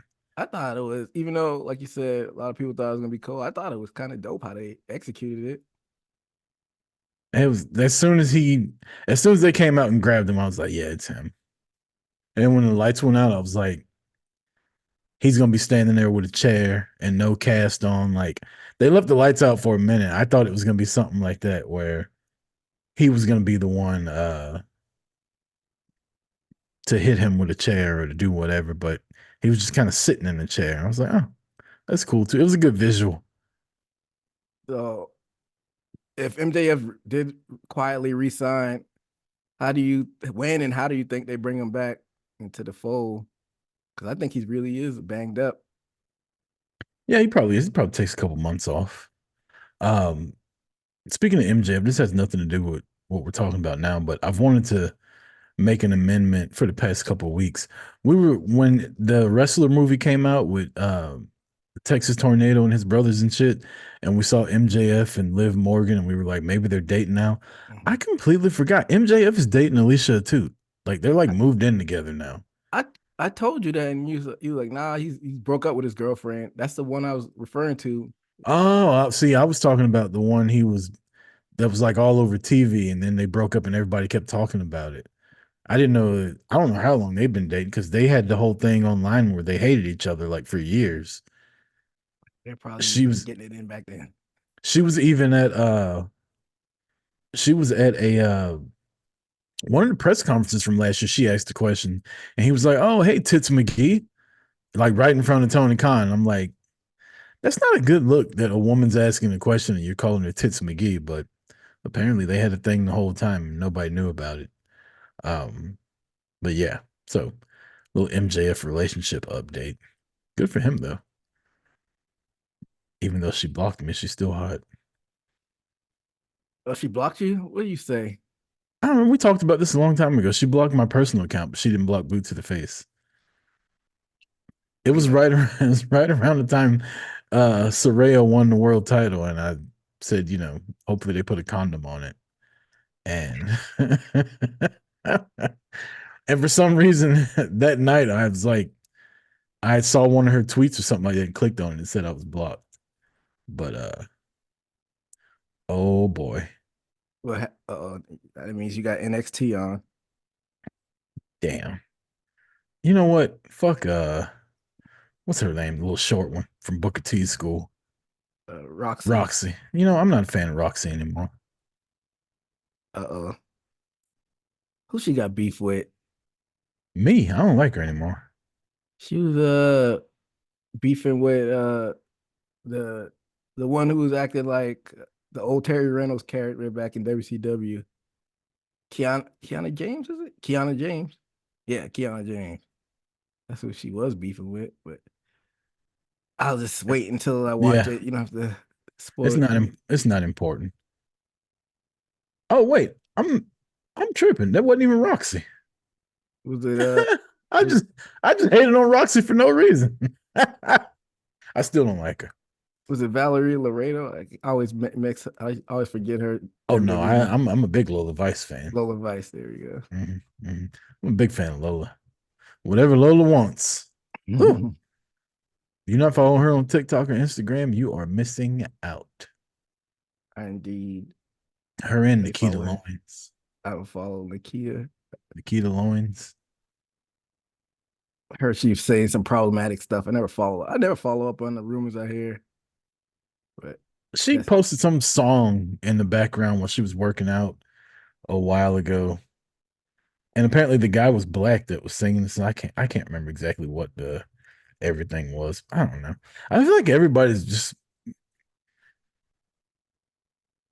how can I be delicate about this? We can talk about this off air. next topic. Yeah, let's go. What is this about Andrade being a free agent? Then we'll get into some bold predictions. Yeah, Tony Khan at the press conference was saying that him and the talks between him and Andrade had broken down and they couldn't come to terms, and pretty much he's a free agent. Oh damn! So that's why old girl turned on him, Yeah, even though Miro still didn't want her. that's funny too. Shit, I don't want you touching me with that fucking finger either. Yeah, but it's always been rumors that he didn't want to be there. Basically, right after he signed the contract, he was squabbling with people backstage, throwing hands and Yeah, trying to get fired. So Andrade say he about that real shit. when did he slap up Sammy? Yeah, Sammy called a 2-piece once or twice. But so if this is true, and I don't want to say if it's true, but if he's a free agent and you know, you think he's probably gonna end up going back to WWE, is the grass green NXT. out the grass green on the other side for him? He'll be an Impact. You don't think he would sign even though his wife is over there? I think he would want to, but I don't think they give a fuck about him. Ooh, that's a spicy hot take. So you think he hangs up an Impact? I like Andrade. If I was in charge of WWE, I would sign him because I think if you could do with Andrade like what you're doing with Shinsuke, he's way better than Shinsuke in the ring. If you could make people care about Andrade as a heel or babyface and put him in the ring, he could be a world champion. Maybe not a great one, maybe a transitional one, but he could be one better than Jinder Mahal was. No, we all know why. I don't think we'll see anything like that happen in this era. But I get what you're saying. But there's like a crop of guys that have been with both companies where no matter where they sign at either company, I think there's just a ceiling for these guys. And I don't people like, oh, they're gonna be world champion. Oh, He yeah. falls in that category. I think as good as Miro is, I think he falls in that category. Aleister Black, Keith Lee, only a few people. Cesaro. That's another one. I was gonna say that too. There's only like a handful, I think. Like if they were to go over to WWE, they may probably get the Rocket strapped on, and that's more of a recent transgression. I think Swerve could go back over there and do some work now. I don't think Swerve's WWE material. And you might be right on that, but we see the potential he has. And you might not like this one, but I think he's a Triple H. I don't even know now because I would say the same thing about Gargano. Look where Gargano's at. I was gonna say Adam Cole could go back and do something, but I don't know if that's true. now that we've seen what's happened with Gargano. I think Triple H, he has creative control, but I still think the powers that be in Endeavor are like, all right, we know who we want to be the top guys, and it's gonna be Roman, and it's gonna be like 1Bs. Like you got a Cody, and they know the people who they want at the top of the card. I don't know about that. I think as long as business is booming, I think they're letting Triple H do what he wants when it comes to booking. But I do think when guys like The Rock come back, they're like, we need The Rock on this show. Like, I think there's certain shows and there's certain superstars that they make a call with and they're like, almost like Saudi Arabia shows, like the princes pay for it, so they get what they want. And I think when certain people like The Rock or Steve Austin or somebody like that were to come back, Endeavor would make the call. But for the most part, I think they let Triple H handle the booking. What does Nick Khan know about booking WWE? I think they do, but What an annoying little fuck that guy looks like too. He just looks like a sleazeball. hey, he does. What is it?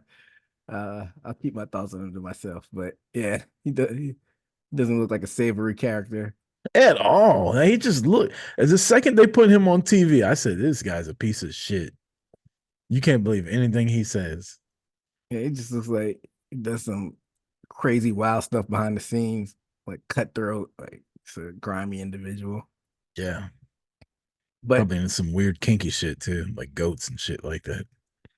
yeah, you don't think Triple, I know of course like TV, day-to-day stuff as far as creative, but you don't think if like Triple H went crazy and started like trying to put like uh truth at the top of the car, you don't think somebody would step in and be like just completely try to flip the company on top of his head with like crazy booking decisions? Is he getting a good reaction and are they still selling out everywhere? I don't think it would matter. Now, if he did the shit for 6 months and all of a sudden they start seeing ticket sales drop and merch sales drop and ad revenue and all that shit, then they'd be like, yo, man, what the fuck you doing? R-Truth is world champion for the last 4 months. Yeah, I think he has control, but I still think he probably talks to people about the structure. Like they probably have these storylines written out, like unlike what they did with McMahon era, where he was ripping up scripts and changing stuff whenever he wanted to. Yeah. But I think Triple H is in charge of all that though. I don't think Endeavor has anything to do with it. I think they literally come around, look at what money's being made, give them a good old pat on the back, and they fucking leave again. That's just my opinion. I don't fucking know. I'm not there. Like, but I think when it comes to the booking of wrestling, I think Triple H is the guy in charge. Well, this is a good segue actually because I also sent you this. What I don't really know much about the guy, Kevin Dunn. They said he resigned over this past weekend. Oh, Buck Teeth Kevin Dunn. Yeah. I've always heard his name pop up, but I never really looked at what he does. I know he's a producer. Yeah, he produces all their graphics and like all the fucking uh hype video or fight videos they do that we all love. Like he's in charge of all that shit. All their behind the scenes videos they put on the network and like he produces all that shit.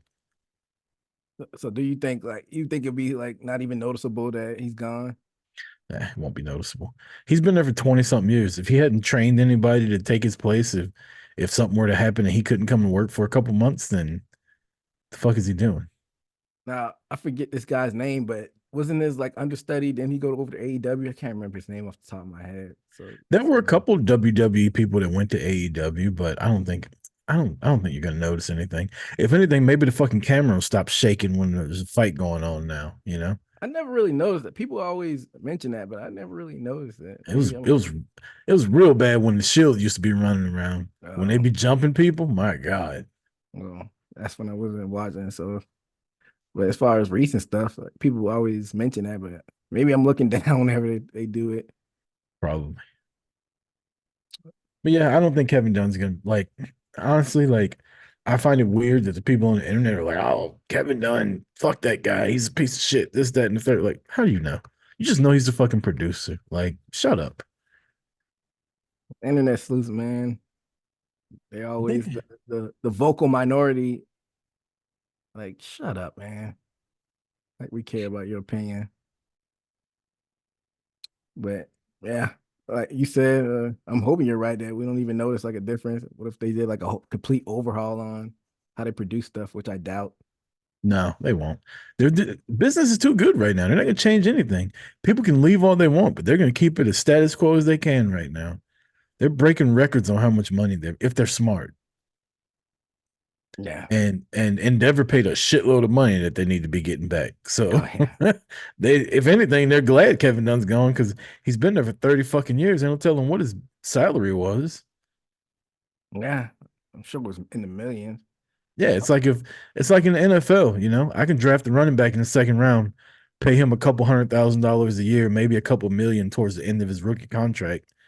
But then I can draft another one towards the end. Instead of giving him a raise, I just get another fucking rookie to come in there. And that's Yeah. probably what they're doing now. They're probably paying somebody 30% of what he was making to do his job now. That's a big cutoff. But if you got like a young up and coming hungry dude, like, I'm sure they would take that. I mean, if he was making like 10 million a year, 30% of that's pretty fucking good, isn't it? You think he's making that much? That seems pretty generous right now. He was in charge of a lot of shit. Like, you go Mm, back and look at it. He did all those movies and shit with Vince McMahon too. All the mm. movie productions WWE did.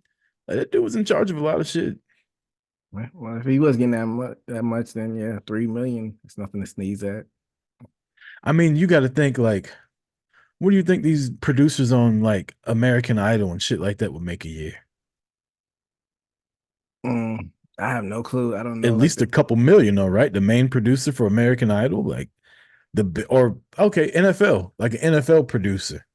How much you think they would make a year? They got to make in the millions, right? Producing NFL games, yeah, but they Rick. only do it 17 times a year. Kevin Dunn does this shit 3 times a week, 52 Yeah, times a week, yeah, a year. yeah. I'm curious to see what he did make, but he's old, ain't he? He probably gonna just retire and Oh ride off in yeah, the sunset. he's been around, like I said, 30 years, I think, or since. Actually, probably been longer than that. At one thing, they said he was around WrestleMania 1. Yeah. Him and Vince somewhere on the beach, being Holy creepy old shit! man, being creepy old man. One of these motherfuckers that stood up on the middle rope towards the outside, and his partners held the middle rope, and he jumped, and they fucking launched him. It was like he was on a springboard, and he went all the way up the fucking rampway almost. Hey, they be cooking on NXT. I ain't never seen no shit like that. Little kids in the front row are like freaking out over the move too. Um, damn, EJ, we got a lot of shit to cover still. Power rankings. I think you went first last week, so I'll kick it off. My number 5 of power rankings. I have still your women's world champion, Rhea Bloody Ripley, defending her title against Ivy Nile yesterday on Raw. And the way they present Rhea, like she runs Raw, I don't like her going toe to toe with a newcomer pretty much. I think it should have been a squash match, but what do I know? But that's my number 5. My number 5 will be the irresistible force. Mm. Beat the man Becky Lynch in a match fair and square, knocked her ass out again, and then literally squashed her. I popped at that. Like, I couldn't believe she won. I mean, I knew when she hit that fucking Samoan squash move, I was like, she ain't getting up. But I was still like, oh shit, she just beat Becky Lynch. And I had to like think back, like, did she cheat? Mm. She just Clean. knocked her ass out. So shout out to Nia Jax getting a big win. What a turn of events that is in that storyline, right? Like, she talked all that shit and then beat her. Yeah. What do you think this runs all the way to Australia? I wouldn't be shocked if they were like two of the last couple people left in the Royal Rumble and Becky eliminated her. Has Becky won the Rumble yet? Yeah, she Yeah, won it. She wanted to face Ronda. Yep. Who else will win it? I don't see anybody. Who do you think we don't talk about this too long, but who do you think would be a good winner? Somebody who hasn't won it yet? Because I don't see anybody who could. That hasn't won it yet. Yeah, has Bailey won it yet? Bailey hasn't won it yet. Sasha hasn't won it yet. That's if she's signed, but Um, Bianca and Bianca's won. I know it's saying Bianca, uh, Becky seem like they'd be high on the list to win. Charlotte's injured. Oscar is probably won't win it. Oscar's already won. She won the first one. Yeah, I'm going through people who already won it. I would say Io would be a good one, but she's the fucking champ. Yeah. Maybe Liv Morgan comes back and wins. Ugh. I know you're a Liv Morgan fan. Not the biggest fan of Liv Morgan. Maybe somebody from NXT. Bring Tiffany up and have her win. That'd be a good way to shake the system up. But guess that's the fun thing that we don't know who can win it. So yeah. My number 4, and still your AEW Women's Champion, darling. Timeless Toni Storm. Timeless Toni. Hey, she's been hitting it out the park lately. And shout out to her and Rio. That was a pretty solid match. I don't know who they have for her next. Maybe they'll start, doing more with the story with her and Mariah May. Maybe Mariah gets the next shot. They got a while before Revolution. But that's your number 4. My number 4 is still your world heavyweight champion. Seth Rollins got a win over Drew McIntyre on Raw. They tease another Damian Priest cash in. Like, what are they doing? Is he just gonna fail at this point? Because they keep teasing and nothing happens. Like, shit don't get off the pot. I don't know, but that was a fucking good false finish. I thought McIntyre won the belt when he did and his foot was over the rope. Yeah, and the camera was zoomed in to where you couldn't see that his foot was on the rope, and the referee just stopped counting. I was like, "What the fuck's happening?" And then the camera zooms out, and his foot's right there. I was like, "That's the type of shit Kevin Dunn would have never thought of." I thought you tuned out after The Rock. I told you I was tuned. I had it on, but I was doing other shit. But I got there towards the end of the match when it was like 10:55. I was like, "All right, let me start paying attention." Yeah, that shout out to Seth Rollins, and I guess Drew McIntyre's out of the picture, so you got Punk on the show next week. So guess we'll see what happens with that. My number 3 is starting to become Rucker's favorite wrestler, the new Continental Crown Champion Eddie Kingston, with the win at the World's End pay-per-view. He's slowly but surely winning Rucker over. You know what pisses me off is he's my number 3 too, right after you said that. There we have it. That's all I'm going to say about him now. Number 2, Seth freaking Rollins, and I'm going to guess that both our number 1s are the same. Yeah. And like I just talked about, Seth Rollins retaining that championship.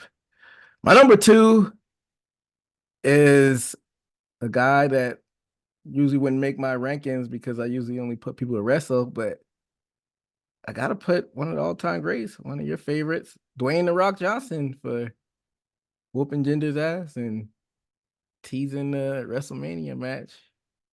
Sucking win after that people's elbow, but he did it. Rock still gets a fucking reaction now.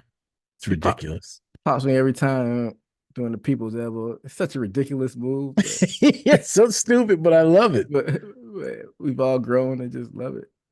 I love when he used to put the spin on it, depending on who he was wrestling too. Like when he would wrestle Stone Cold and he'd do the bird or act like he's drinking beer. He did it to Ric Flair. He did the fucking strut. Like he put the spin on it. I think he was wrestling Immortal Racist and he fucking was posing when he came around to drop the elbow. Good shit. Yeah. What about the one everybody points out too? Where he was sliding in those. Oh my god, that was such a good episode too because he was the special guest referee, And he like went out to the commentary table in the middle of the match. Like he was what else did he do? Triple H hit the pedigree and went to pin Bulldog, and he covers him, and The Rock was just standing there clapping. He was like, good shit. Like he's like, you fucking killed him. And Triple H is mad. He's like, fucking count. And then finally he counts. It doesn't matter if The Rock counts to 3. Then beats the shit out of both of them. I can't remember why he was the referee, but it was just good shit back then. What a weird presentation of Bulldog when he had like the jeans on. Yeah. Interesting point in time, but that was my number 2. My number 1, I think we'll probably both our number 1s. Your new AEW World Champion, Samoa Joe. And Joe. we'll see if they let him cook with his championship. Hopefully he doesn't get hurt because he's no spring chicken. Better lose that shit to Orange Cassidy on Wednesday. Oh, jeez. I like Orange Cassidy. I liked his first international reign better than this one, but that'd be ridiculous if he won the championship. Might as well put it on Danhausen at that point. Come on, don't do OC like that. Nah, I like OC, but shout out to Samoa Joe. Yep, that's also my number 1. I didn't read this earlier. I don't know how I missed it, but you got 2024 bold predictions and breakout stars. Yeah, I think we did it last year, so I figured we bring it back. And I predicted Sky Blue would be a breakout star. I think that pretty much came to fruition. And I picked Top Flight, but they got injured, so who knows what happened if they didn't get injured. I couldn't tell you who I picked last year. We'll probably have to go back and look at that because maybe I was right. Who knows? I thought I picked somebody that's had a really good year too. I just can't remember who the fuck it was. Let's see. If I had to predict a breakout star this year,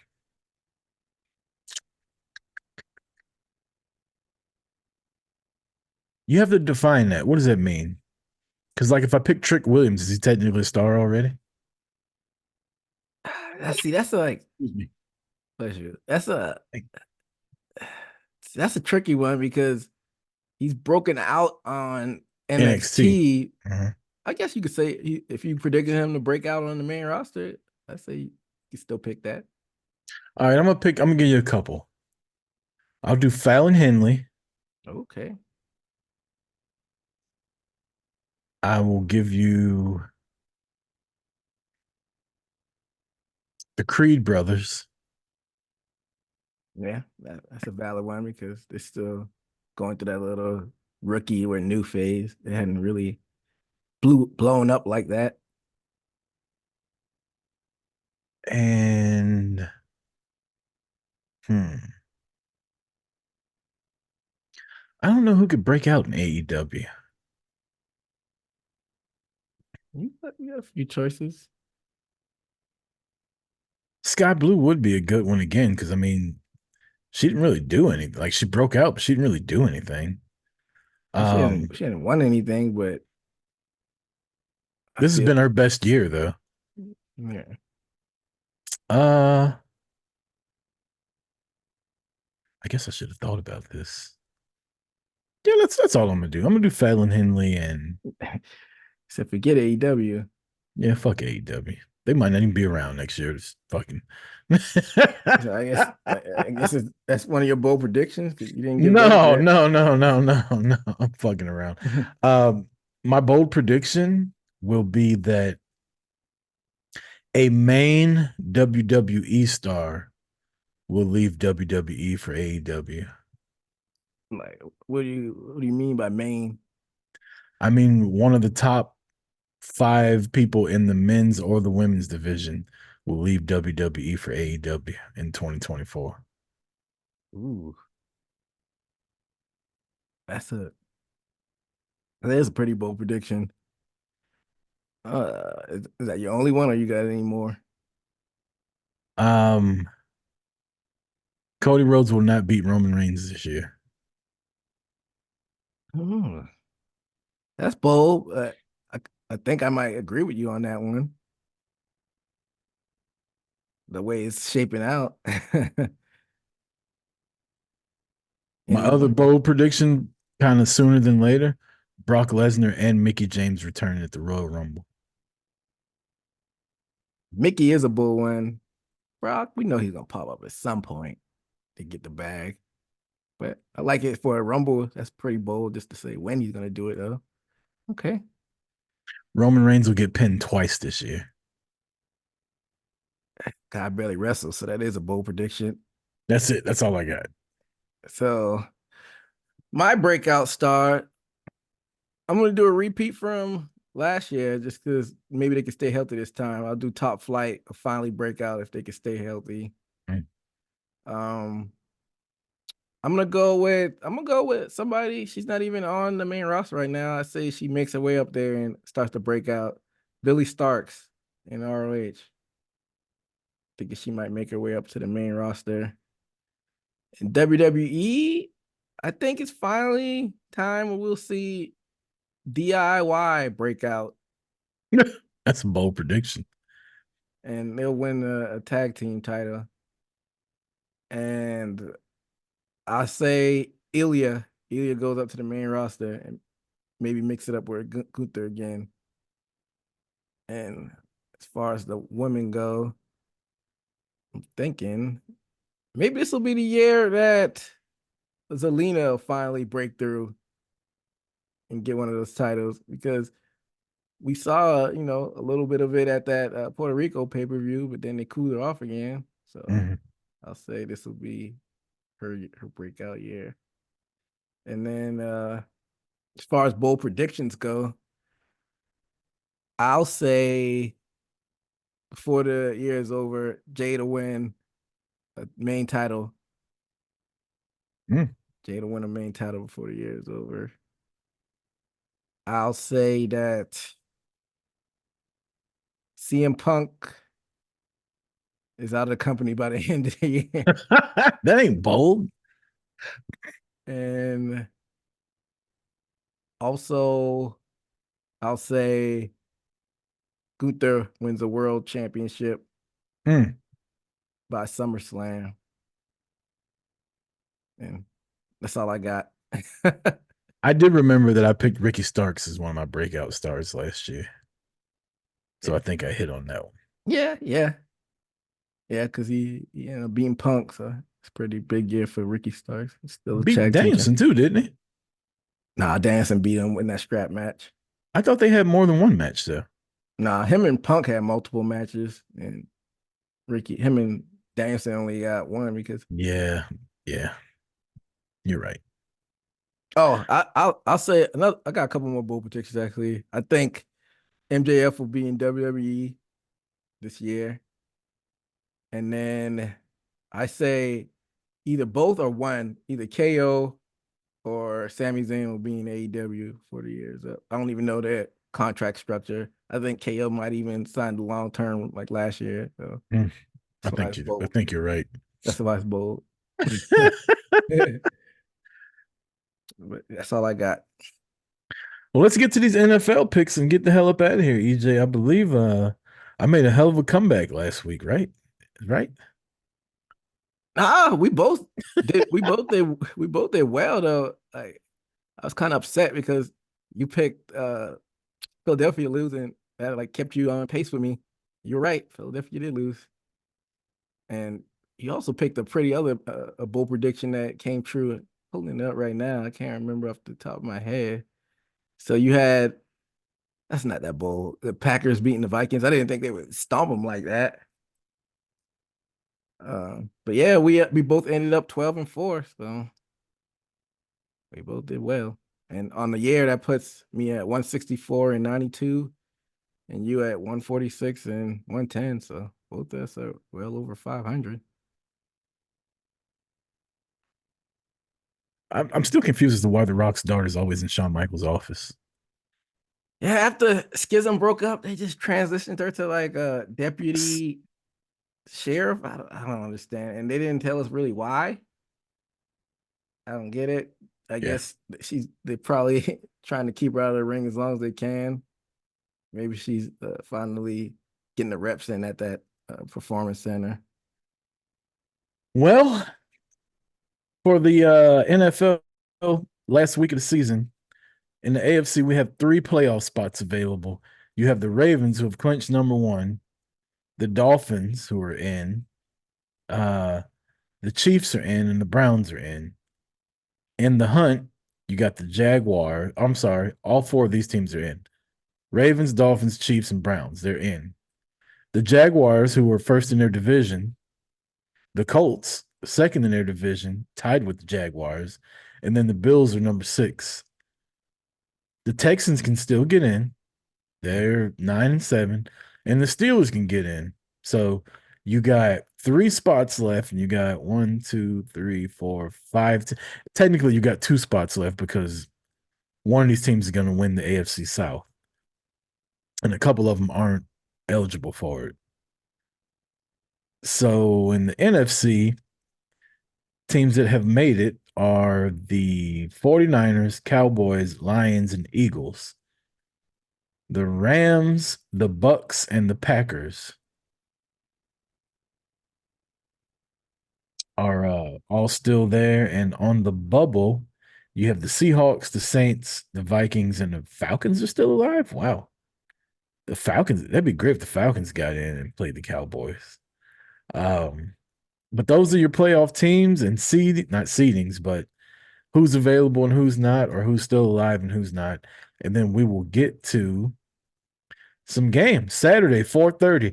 The 9-7 Pittsburgh Steelers travel to Baltimore to take on the 13-3 Baltimore Ravens. Normally, I would say when a team has it locked up, they're going to rest their starters, but I don't think Baltimore wants Pittsburgh to get to the playoffs. So you got the Ravens? Yeah, I think Ravens will go out there and stomp the shit out of them and make sure Pittsburgh doesn't get in because of them.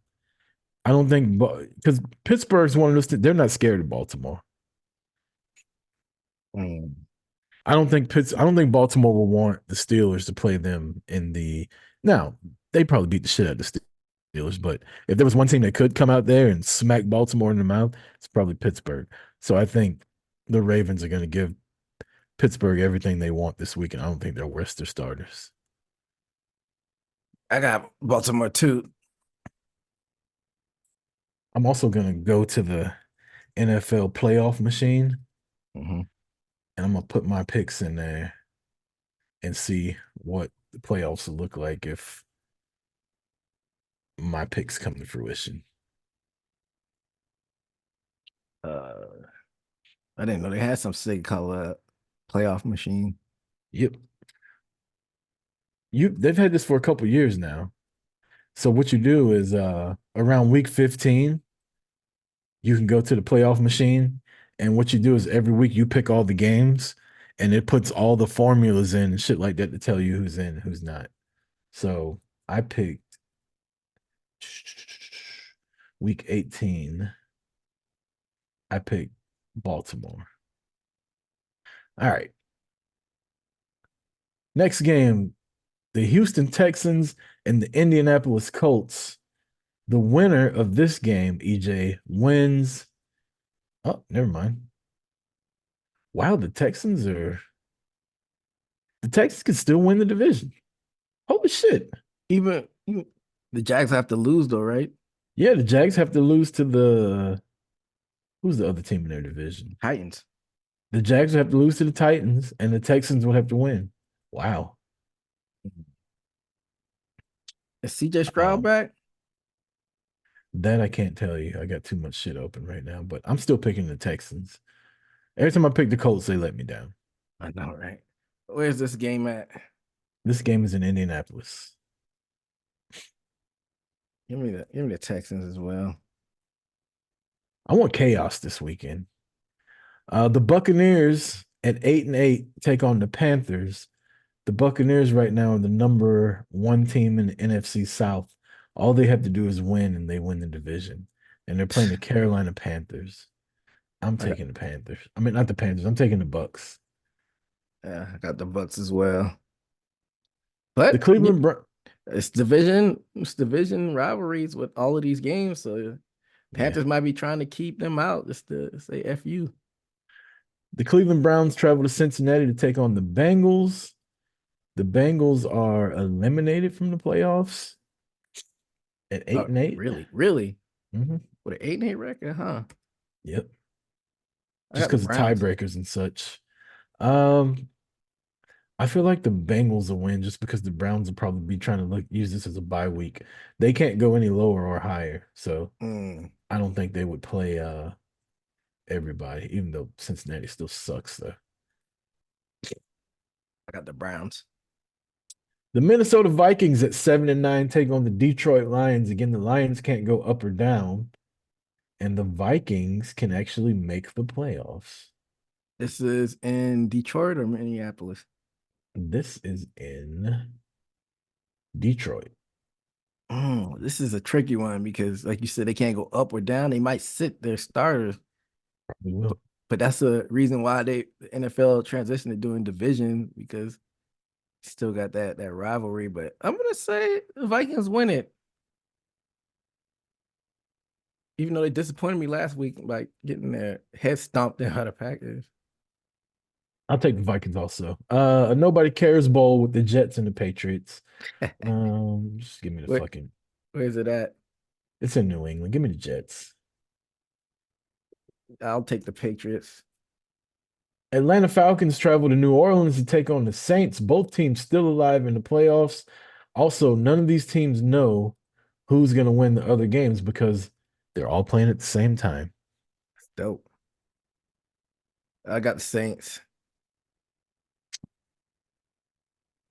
Yeah, I do too. Falcons after last week getting beat by 20 by the Bears. That was just ass. The Jaguars still playing for the division title, taking on the Titans in Tennessee. Ooh, I kind of want to pick the upset. Is Tennessee still in contention for the No, playoff? Tennessee's eliminated, I think. They are. Yeah, Tennessee's eliminated. They're Well, 5-11. I they might just be playing just for spite, but I still got the Jags. You got to remember a lot of these players also like when people say, "Oh, they're just going to tank." Why would the players give a fuck about tanking?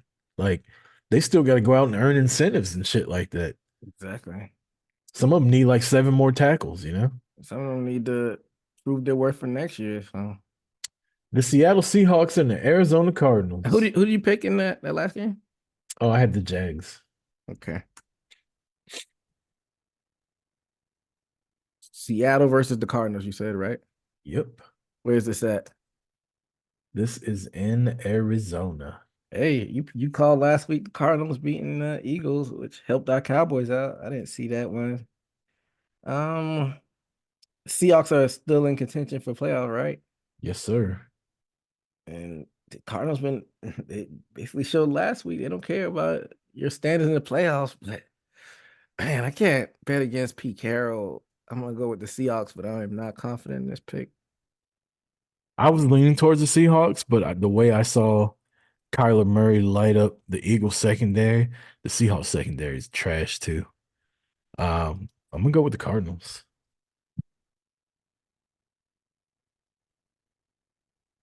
The Chicago Bears. Are they still in playoff contention? I don't think they I are. can't be. No, they're eliminated. They're 11th. They're 7-9 though.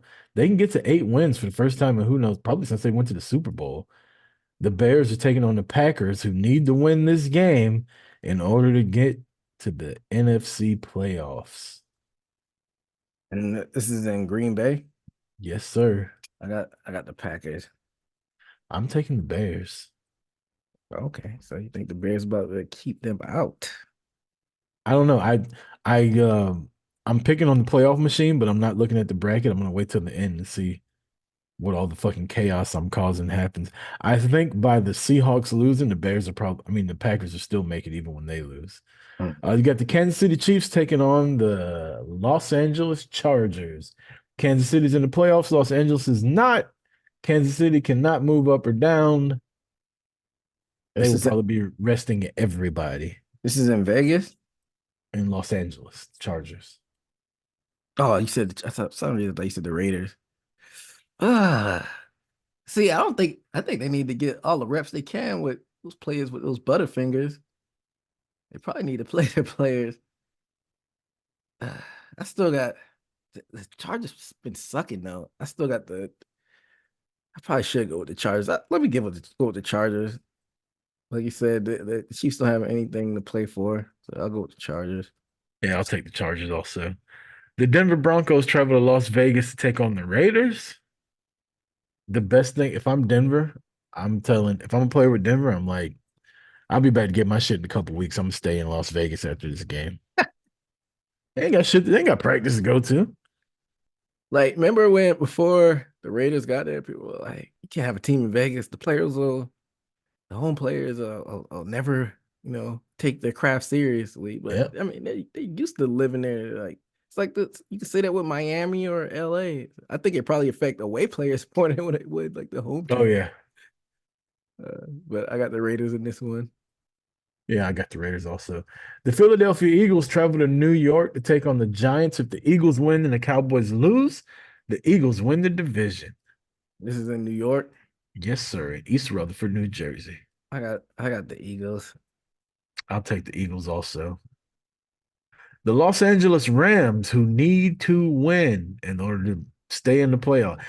They could still get in by losing, but the only surefire way for them to get in is by winning against the San Francisco 49ers, who have everything locked up, which begs the question, if you're the 49ers, do you sit everybody? This will be 2 weeks. And since you said the Chiefs are in LA, so that means I guess the Rams are at San Francisco then. Yep. This is a tough one because I don't know who's going to play. That's what makes it so hard. The Rams are playing everybody. But the Niners, question is with the 49ers. They might want to try to keep them out so they don't have to see them. But if you're the 49ers, do you risk playing a game against the Rams and it being close and giving them confidence if they see you again? And I think you just convinced me to go with the Rams. I picked the Rams also. America's team travels to the nation's capital. If Dallas wins, they are NFC East champions. If Philadelphia loses, Dallas are NFC East champions. If Dallas loses and Philly wins, Philly is the NFC East champion. Dallas must defeat the Washington Commanders to keep the NFC East crown. And I said that I wanted to talk about this a little later.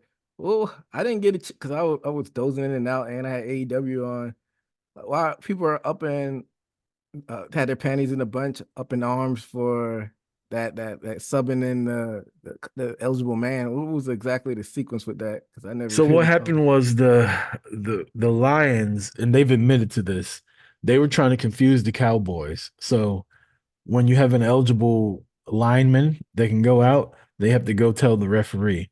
And the Lions have been doing this the whole game. Number 70 was reporting eligible. I think they said like 6 times. So they sent 2 linemen that weren't number 70 over. And when they were going to tell the referee which one was eligible, number 70 was sprinting out towards the referee. And if you watch the video, you can see the referee pointing at number 70 and he's nodding his head like, all right, you're eligible.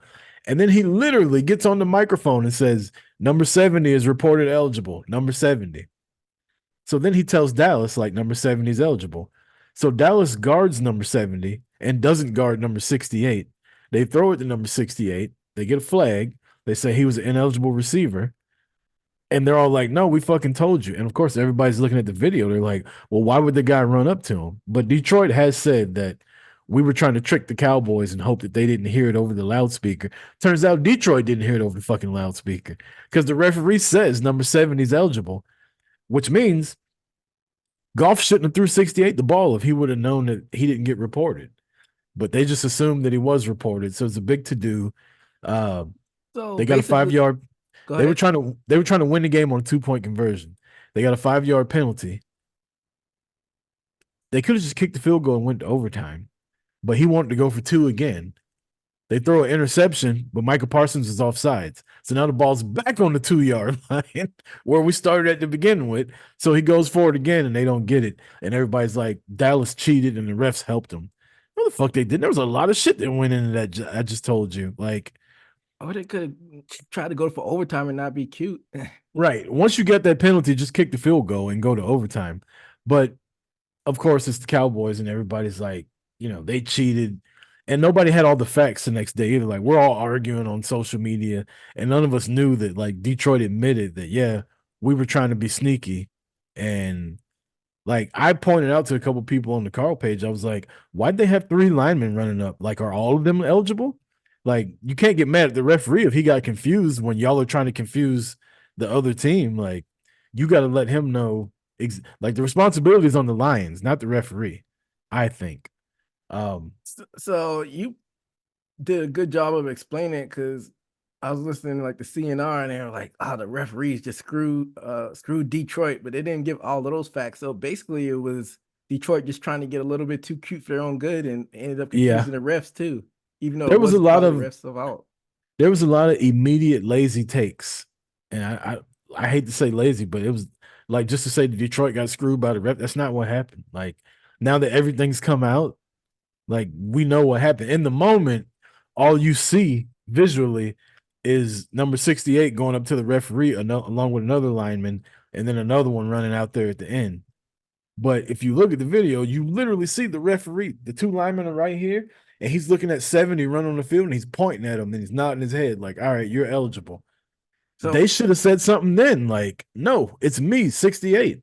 And then he says on the microphone, you like, somebody posted the Cowboys radio broadcast. You can hear him because you couldn't hear it on TV. Number 70 is eligible. Number 70 is eligible. And then the Cowboys defense, they've had interviews this week where they said, yeah, when he announced 70 was eligible, we moved our coverage to guard number 70. If he would have said 68 is eligible, we would have guarded 68. So everybody's saying that Dallas got cheated. It's like, no, they just would have guarded him had he been eligible. Like, he wouldn't have been wide open. They'd had to throw somewhere else probably. yeah, Yeah, it so was. that's a big fact that people left out. Then if so, did it, like, when those linemen ran up to the refs, like, are they supposed to be more clear? Like, just because you run up, that mean you're eligible, or do you have to vocalize it? So there's a thing you do like this, like, that's the symbol that I'm Oh, eligible. Or you go up and you tell them. But again, what the Lions were doing was they sent multiple linemen up to the referee trying to confuse the Cowboys, and apparently they confused the fucking referee because he picked the wrong guy. He went with the guy that had been eligible the whole fucking game. Like, again, they said like 6 times number 70 was eligible, and they've thrown the ball to number 70 before. So they were going off of history, I guess. And I mean, the ref fucked up, but at the same time, if he wouldn't have fucked up, Dallas would have guarded number 68. And it was Detroit trying to be too fucking cute. yeah. So do the refs always have to announce to the defense who's eligible? Yeah, because linemen aren't a part of the receiving core. So when you're an offensive lineman and you come in the game, you have to report as an eligible receiver. Dallas has been penalized on that before too. Because linemen can't go down, they can only go 3 yards past the line of scrimmage on a pass play. Yeah. So in order to be an eligible receiver to go down the field, you have to report if you're an offensive lineman. I wonder how it works. Like, if they're letting you know, because I see in college a lot more where you see the big man touchdown. They're telling you beforehand why, like, it shouldn't work at all. But I guess, it's just another, like, it's the same as a fullback catching a pass can be a big man catching a pass, right? Like, he's just another eligible receiver. But when a big ass lineman comes in, you think, oh, they're about to have him blocked. You don't think this motherfucker's about to go out and catch a pass on play action. But then you said they're telling you though that they're eligible. Yeah, because they have to report and it's something else for the defense to think about. Like, oh, now we got to guard this motherfucker. Okay. He might go out. Okay, I get, like, even though they're reporting eligible, that doesn't mean the ball's going to go to them necessarily. Right. So they're just another person that can catch the ball that you got to guard. Gotcha. So that's where it actually works, because you don't even know if he's going to get the ball for sure. So yeah. They just got too cute for their own good. People are gonna, the troll, if Dallas gets to the Super Bowl, they shouldn't even been there in the first place because get out of here, man. Yeah, whatever. If I don't like the whole, like, the officials are favoring Dallas. Like, we haven't been in the Super Bowl in 30 years. Exactly. Like, if the fix was in, you don't think the NFL will want the Cowboys in it like once every 5 years? A team that gets the most ratings every time. Yeah, it's just people being trolls. Yeah, but that being said, I got Dallas winning this game because it's a I do too. must win. Have you heard the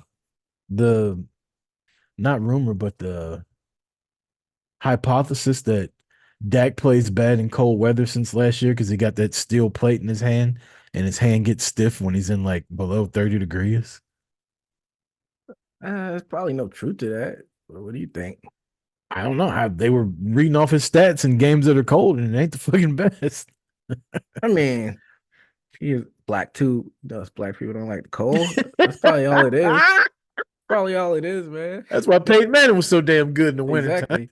Exactly. It's ball slicing through the wind. Peyton Manning. We don't do the cold.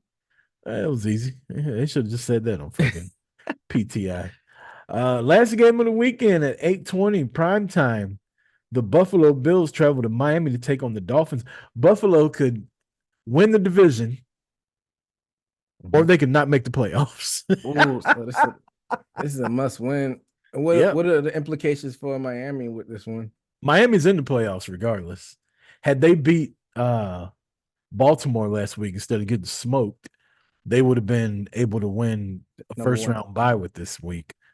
But they still haven't clinched the division, but there's a possibility that Buffalo could lose this game and not make the playoffs. Is it still a way where Buffalo can clinch the division? Yeah, if they beat Miami, they win the division. So Miami has something to play for then. Yeah. I'm gonna go with Miami. I still don't trust Josh Allen. I'm gonna go with Miami also. All right. Are you ready to debut my picks and see who makes the playoffs and where? Let's get it. In the AFC, you have number 1 Baltimore Ravens, number 7 versus number 2, the Buffalo Bills and the Miami Dolphins. Let's see what happens if Buffalo wins. Yep, if Buffalo won, if Buffalo wins, that changes everything. The fucking Texans make the playoffs with my picks. Jeez. But Miami wins. Oh, the Texans still make the playoffs with my picks. Miami wins. They take on the Buffalo Bills in the first round. The Houston Texans are the 6th seed. They take on the Kansas City Chiefs. And the Cleveland Browns are the 5th seed, and they take on the Jacksonville Jaguars. What about that? What about the NFC? In the NFC, you have the San Francisco 49ers as the number 1 pick. 2 teams in the NFC South make it. The New Orleans Saints come to Dallas and take on the Cowboys. The LA Rams go to Detroit to take on the Lions. And the 5th seed Philadelphia Eagles go to Tampa Bay to take on the Buccaneers. Remember how abysmal we were talking about the NFC South being most of the season, and somehow they could get to? How did that happen? They're at 9-8. If the Saints beat the Falcons, and I got the Bears beating the Packers, that's why. Because if the Packers win, they get that spot. Or if the Seahawks win, they get that spot. But I got both of them losing, and I got the fucking Saints beating the Falcons. And the Saints end up getting in to go play the Cowboys. I didn't do that on purpose either. I was just picking the fucking games. I had it all covered up. I hope that's what happened. I think that's the worst team that's still in contention. I wouldn't mind playing the Packers. I think we need to exercise some demons on them motherfuckers. For some reason, it wouldn't hit the same without Rodgers being back there. It would to me. I hate the fucking Packers. I don't want to get Rodgers out of there, but he's in the AFC now. But yeah, that's crazy ass scenarios. And if you want to be petty, you remember at the beginning of the year, I told you I went to pick my kids up and my ex came outside with a Green Bay Packers shirt on. How funny would that be?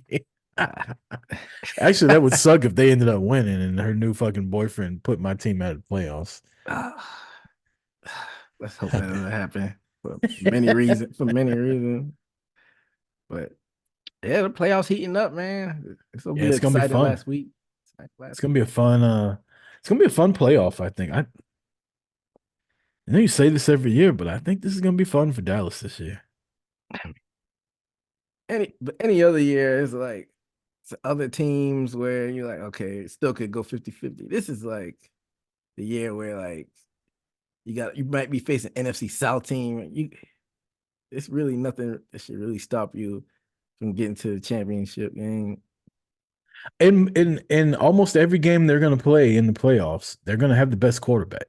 This is the best quarterback play we've gotten since the 90s, I think.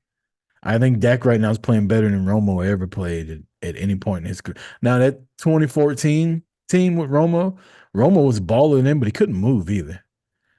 I think Dak right now is on another level. I think CD's on another. I think their offense is just really good when they're not doing stupid play calls and getting penalties and shit. But if they play the Saints, they got the better quarterback. They'd have the better quarterback against the Packers, against the Seahawks. I think right now Dak is better than Matthew Stafford, but if Stafford gets hot, it's a toss-up. I think he's better than Goff. He's better than Baker Mayfield. He's better than Jalen Hurts. I think Brock Purdy could play better than Dak, but I don't think he's better than Dak. I think he's got a really good system, really good fucking weapons, and a really good play caller that makes the game easy as shit for him. He's got a lot of weapons. But yeah, I think Dallas is gonna have to beat San Francisco, and if they can't beat them, then they can't go to the Super Bowl. But I think the only team I could see beating San Francisco that's not the Cowboys in the playoffs is the Rams. I wouldn't be crying if that happened. I wouldn't either. I don't give a damn about facing the hardest team to prove yourself. I don't either. Give me the Eagles path they had last year where they beat the Giants and then they played the 49ers when the whole team got hurt. Like, give me that. Yeah. And then let's see what happens in the Super Bowl. So but by this, I guess we could wait till next week to pick, but if I had to pick this right here, I'd pick the Cowboys to beat the Saints. I think the Rams will beat the Lions. And I think Tampa Bay would beat the Eagles. And Tampa Bay, I don't know about that one. And I think the Eagles they're just imploding.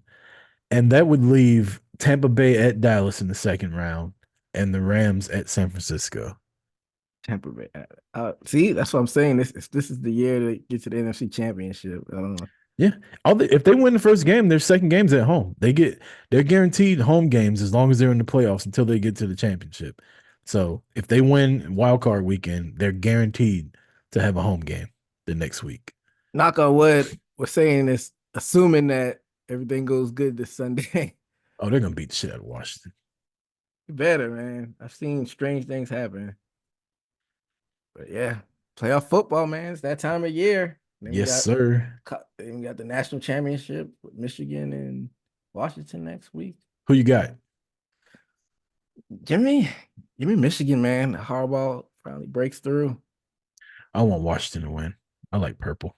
Reminds me of Crown Royal. There we go. Basing it off your favorite color. Man, fuck Jim Harbaugh. I don't like the motherfucker. I'm glad they beat Alabama, but now I want them to get smoked. I was hoping Texas won and will win the whole thing. And who's in charge of these fucking bowl games? Tony Khan? The third quarter didn't start till 11:15. Yeah, that's kind of ridiculous. But I like Harbaugh, man. I think it's pretty cool that he's coaching at his alma mater. He's a fucking dork. He's a cheater. Khaki pants. Dork. He's I just don't like him. I don't like their whole family. I don't like his brother either. John? Yeah. Jim, John, Jack, whatever the fuck his name is. Hey, both brothers maybe both taking chips this year. Who knows? That'd be pretty neat. They played each other in the Super Bowl, didn't they? Wasn't he coaching the 49ers when the Ravens won? Yeah. That when the lights went out, Kaepernick was still there. The lights went out. Alistair Black showed up at halftime or some shit. Pop out the cut. Well, shit, EJ, that's all you got, man. We'll get up out of here until next week, where next week I will announce where our new podcast home is going to be. Exciting stuff. Happy New Year to everybody, and hopefully this is another good year for Boot to the Face, and got a lot of good stuff for y'all in the works. Stay tuned. For EJ Reed, I'm Chris Rucker. This has been Boot to the Face. Until next week, peace.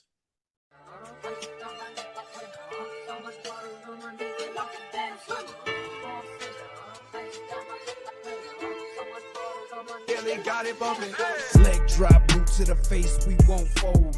Quick to put it